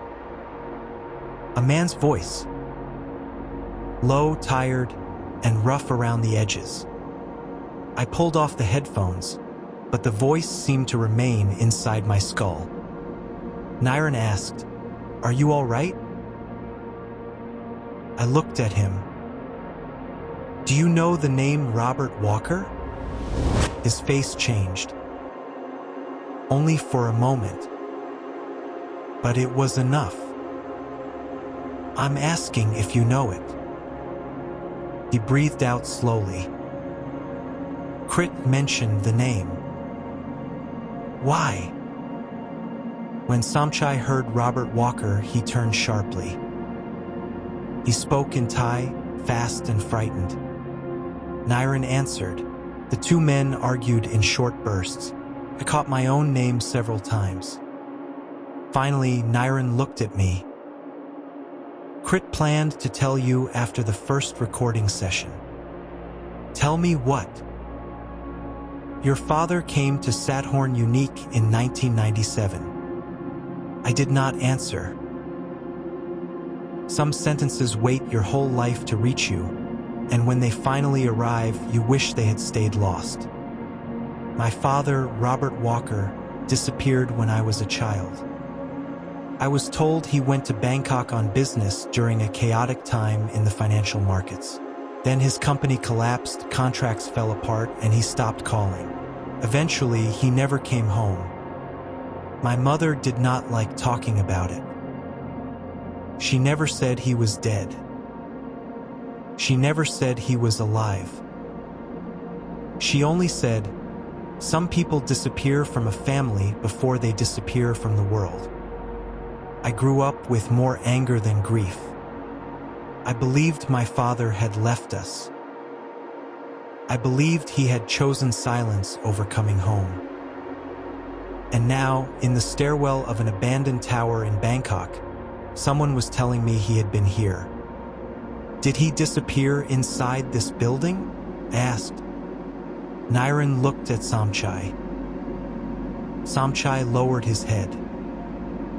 Above us, on a higher floor, footsteps sounded again. Knock. Knock. Knock. They did not move up. They did not move down. They stopped directly above us, as if someone had heard his name. We left before full dark. That was Niren's decision. He said we had enough material for the day. I knew that was only an excuse. What he really wanted was to get me out of the building before Robert Walker's name pulled us higher. When we stepped outside, Bangkok rushed back into my ears. Horns, engines, voices, rain on metal awnings, the rumble of trains. I had never felt so relieved by noise. I turned back toward Sathorn Unique. On a high balcony, a figure stood in the shadows. I could not tell which floor, but it was not facing out. It was facing in, as if watching something deep inside the tower. Before I could say anything, a motorcycle taxi driver approached us from across the street. He was thin and sun-darkened, with gray hair and a worn helmet in one hand. He spoke quickly in Thai, pointing at me and then at the tower. Somchai reacted immediately. He waved the man away. The driver refused to leave. He reached into his jacket and pulled out an old laminated photograph. I took it. My father was in the picture. Younger, white shirt, loose tie, brown hair, standing in front of a construction site. Beside him was a Thai woman in her 40s, wearing a pale blue dress. Her face was tired, but her eyes were strong. On the back, someone had written, Robert Walker Site Visit, 1997. Molly Srijawin, Unit 43-11. I looked at the driver. You knew my father? Niren translated. The man nodded and touched his chest. Presert, he said. His name was Presert. He had driven motorcycle taxis around the area since the 1990s. He remembered my father because there were not many foreign men visiting the site back then. He also remembered that my father often arrived with a woman named Molly Srijawin. Molly had been a schoolteacher. She had bought Unit 43-11 in Sathorn Unique before the crisis. It was the largest dream of her life. A high-floor apartment with a river view, a place where she planned to live with her daughter after retirement. Then 1997 came. The project stopped. The money was gone. The contracts fell into dispute. Buyers did not know whom to confront. Molly came to the tower many times with contracts, receipts, and letters of complaint. She wanted to see her apartment. Not because she believed it was finished, because she needed to know the thing she had paid for was real. According to Preserve, my father was one of the foreign consultants handling files connected to the investors. He helped Molly translate documents. He also seemed afraid of something. Afraid of who? I asked. Preserve looked up at the tower. Not who, he said in rough English. What? Not who. What? Preserve said the last night he saw my father, he drove Robert and Molly near the rear gate. They entered the tower with a folder of documents. My father seemed rushed. Molly was crying. After that, neither of them came out. I looked at Samchai. The old guard stood still, but his hands were shaking. The key ring in his fist clicked softly. You were there, I said. Niren translated. Samchai did not answer. Preserve stared at him, his eyes turning red. He spoke sharply in Thai. Niren translated in a low voice. He says Samchai opened the rear gate for them. I stepped closer to Samchai. You opened the gate for my father? Samchai looked at me. His eyes held something heavier than guilt. They held the look of a man who had lived with guilt for so long it had become part of his body. He spoke in English, barely above a whisper. I opened it. And then... He swallowed. I closed it. Crit met us in a small office near Xylem. He did not look like a filmmaker. He looked like a man who had been carrying the weight of documents for years and could no longer hold them alone. On the table was an old file box. Crit opened it. Inside were purchase contracts, unit lists, receipts, complaint letters, passport copies, construction photographs, cassette tapes, and several keys wrapped in cloth. He removed a list of apartments. Several units were marked in red. 43-07, 43-09, 43 to 11, 43 to 12. Unit 43 to 11 read. Mali Sri Suvan. Paid 87%. Disputed. Unit 43 to 12 had no buyer's name. Only a handwritten note. Not for sale. Keep locked. Ervu. Ervu. Robert Walker. I looked at Crit. My father wrote this? We believe so. Why? Crit took out a cassette tape. Maybe he left the answer. He played a digitized file. At first, there was only tape hiss. Then wind. Footsteps. A man breathing hard. Then my father's voice. Date, July 1997. Sathorn Unique Tower, 43rd floor. I'm recording this in case anything happens. I froze. It was my father. Not the voice from old birthday videos. Not the voice laughing with my mother. Not the voice calling me kiddo from a backyard I barely remembered. This was the voice of a man who had gone too far into a place and knew he might not come back. He continued. They sold dreams they couldn't build, but that's not the worst part. The worst part is room 43 to 12. It was never listed, never shown, never supposed to exist. A woman spoke in Thai in the background. Crit said it was probably Molly. My father answered her. I know this is your floor, Your unit is 43 to 11, but do not go into the next room. Then came a rush of sound. Not wind.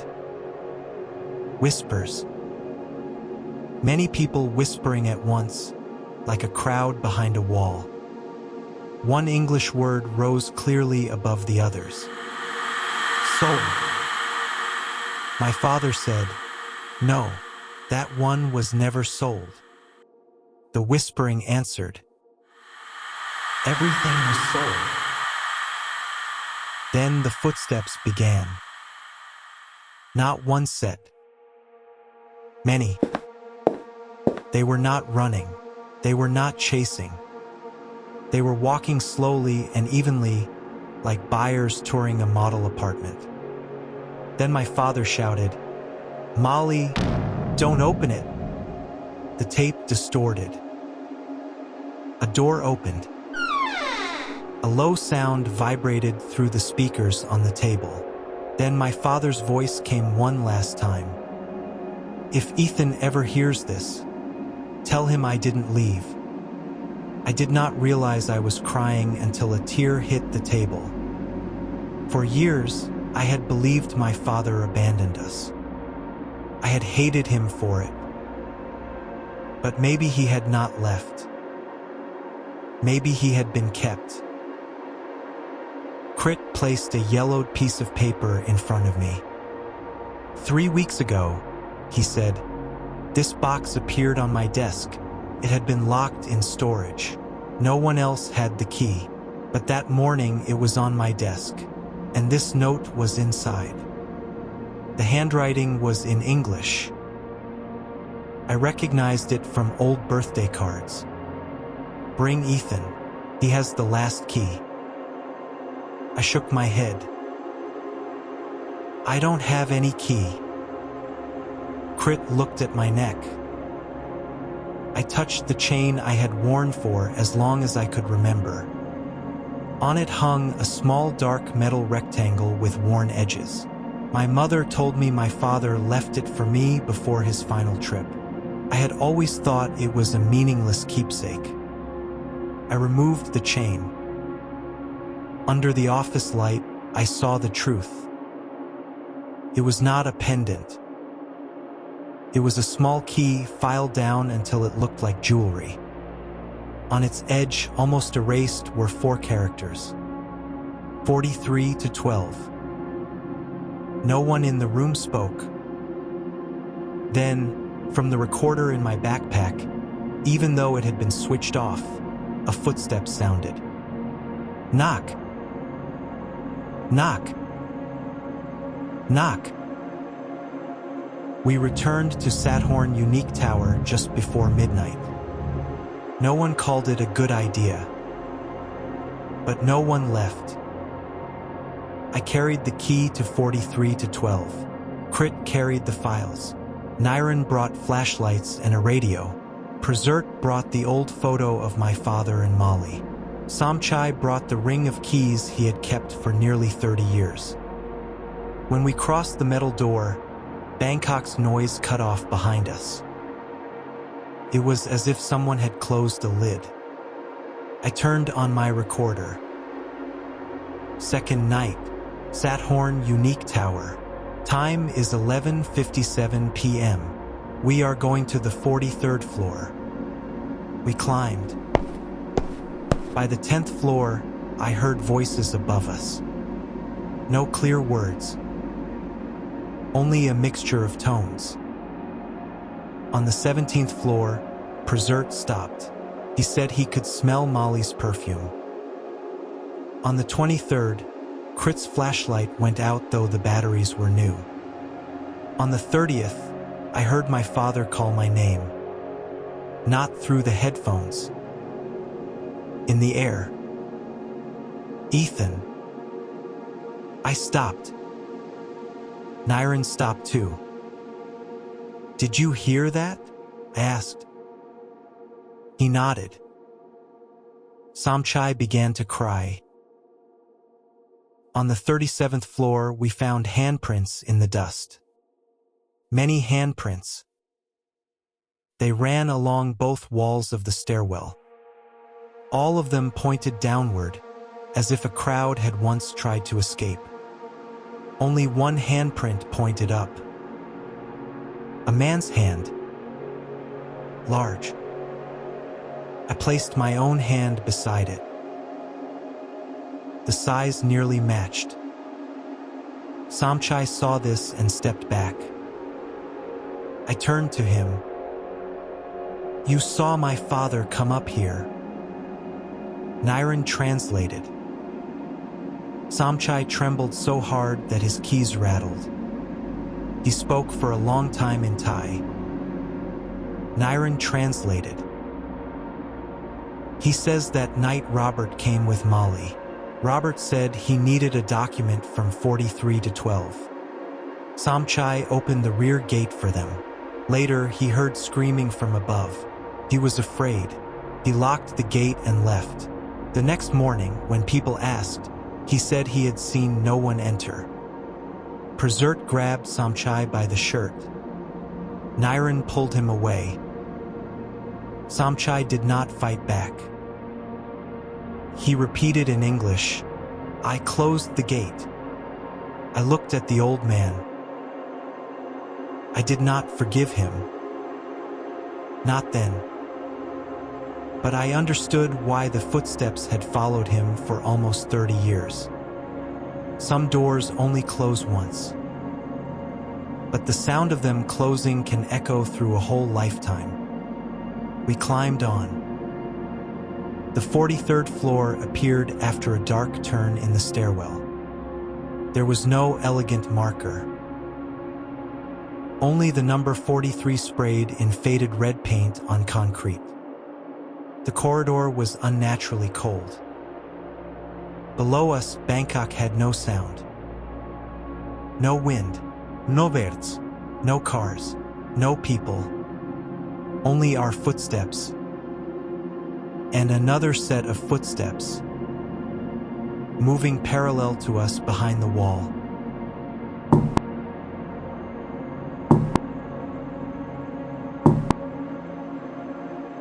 Samchai pointed left. 43 to 11.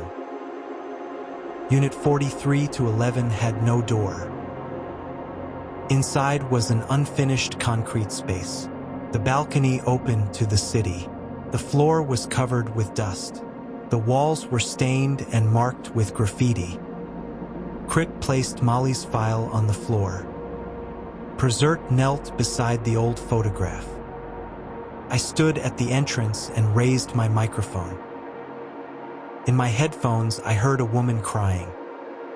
I removed the headphones. The crying was still there. Everyone heard it. In the middle of the room, dust began to move across the floor. Letters appeared as if someone were writing upward from beneath the concrete. Mali Sri Suvan. Prezert bent over the floor. Mali. A figure appeared on the balcony. She wore the pale blue dress from the photograph. Her hair was tied low. Her body was faint as mist, but her posture was painfully clear. She was not frightening. Not the way people imagine ghosts. She was only sad. And sadness held too long can make a place colder than any darkness. Crit began reading a statement in Thai. He confirmed that Molly Srijawan was the buyer of Unit 43 to 11. He confirmed that she had paid most of its value. He confirmed that she disappeared after coming to Sathorn Unique. He confirmed that her file had been forgotten and would be made public. Niren translated each part into English. When Crit finished, the figure on the balcony turned. I could not clearly see her face. Only her eyes. The eyes of someone who had waited too long for anyone to say her name correctly. Prezert spoke to her in Thai. Niren whispered the translation. He is sorry he did not follow her. Molly looked at him. Then she placed one hand over her heart.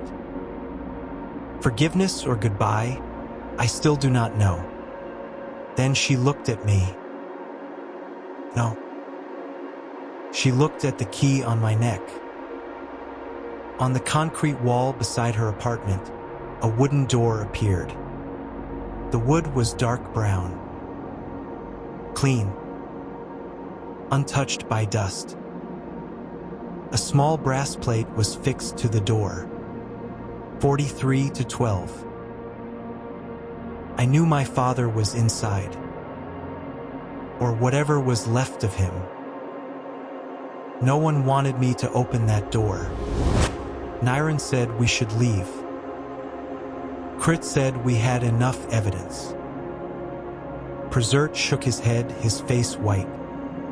Samchai knelt and prayed. But I had carried that key for almost 30 years. My father had left it to me. Or the tower had. I stepped in front of 43 to 12. The brass handle was cold as ice. When the key touched the lock, the entire corridor filled with whispers. Many voices. Men, women, old, young. Thai, English, languages I did not recognize. All of them said the same word. Sold. I turned the key. Click. The door opened inward. Inside was not an abandoned apartment. It was a sales office. Bright lights, clean air, a gentle hum from air conditioning, a scale model of Sathorn Unique Tower on a table, posters advertising luxury residences on the walls. Through the glass windows, I saw Bangkok in 1997. Younger, darker, full of hope. A desk phone rang. A man sat with his back to me. White shirt, brown hair, broad shoulders. I did not need to see his face. Dad, I said. Robert Walker turned around. He looked exactly as he had in Prezert's old photograph. Not older, not younger, preserved inside a year the rest of the world had escaped. But his eyes were different. His eyes had waited too long. Ethan, he said. I had imagined that if I ever saw him again, I would scream at him. Why did you leave? Why did you never call? Why did you let Mom wait? Why did you let me grow up with a hole in my chest?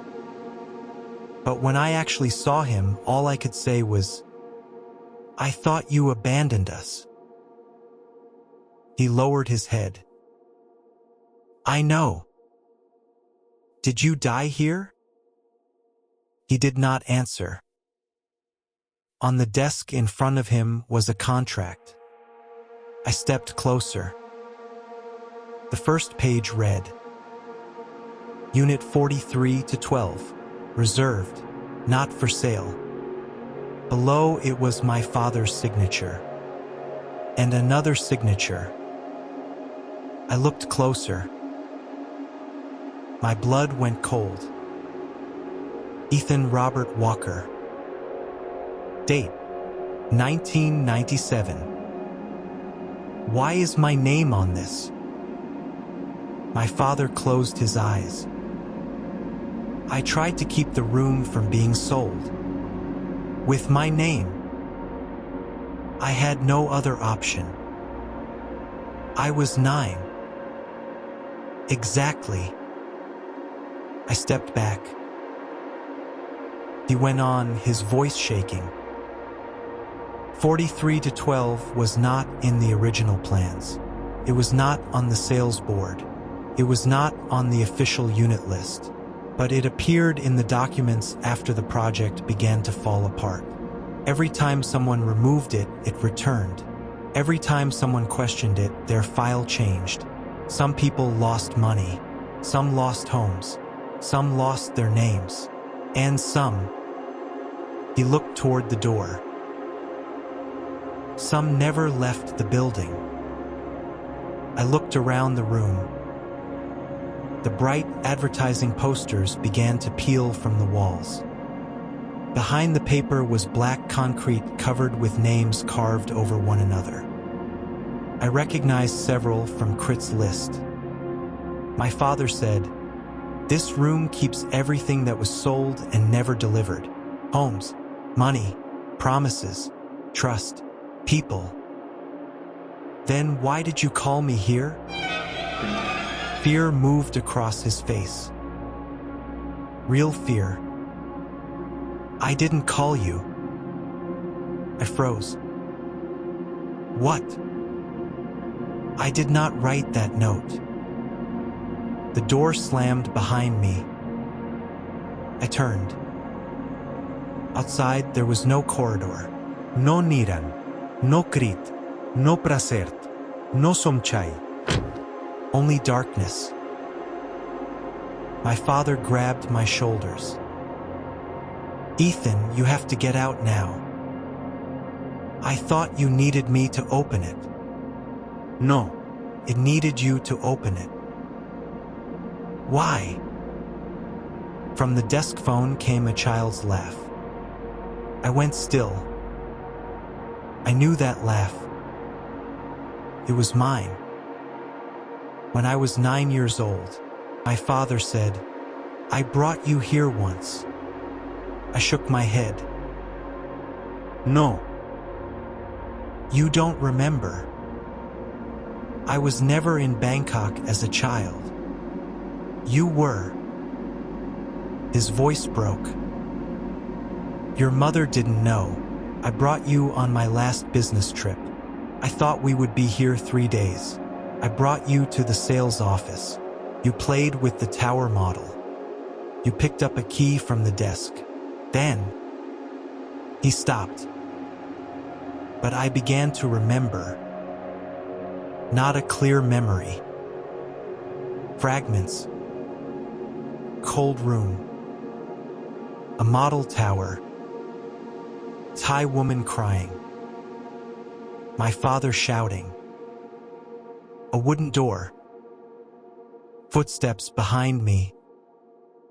A hand pushing me out of the dark. I touched my neck. The key was gone. It was in the lock outside the door. My father said, "I got you out, but I stayed behind." Why don't I remember? Because the tower didn't want you to remember until it needed you. The room shook. Another door appeared behind my father. This one did not say 43 to 12. It said, "Ethan Walker." I stepped back. My father tightened his grip on me. "Do not open that door." "Why?" He stared at the door with my name on it. Because the final room was never 43 to 12. The door began to open. Inside was a child's bedroom. A small bed, a blue blanket, toy airplanes hanging from the ceiling, an old television playing a birthday tape. In the middle of the room, a 9-year-old boy sat with his back turned. He held a small key. I knew it was me. The boy turned around. His face had no eyes. Only 2 black sockets. My father shouted, "Don't look!" Too late. The boy smiled. He spoke in my voice. "You came back to finish the sale." I do not clearly remember how I escaped.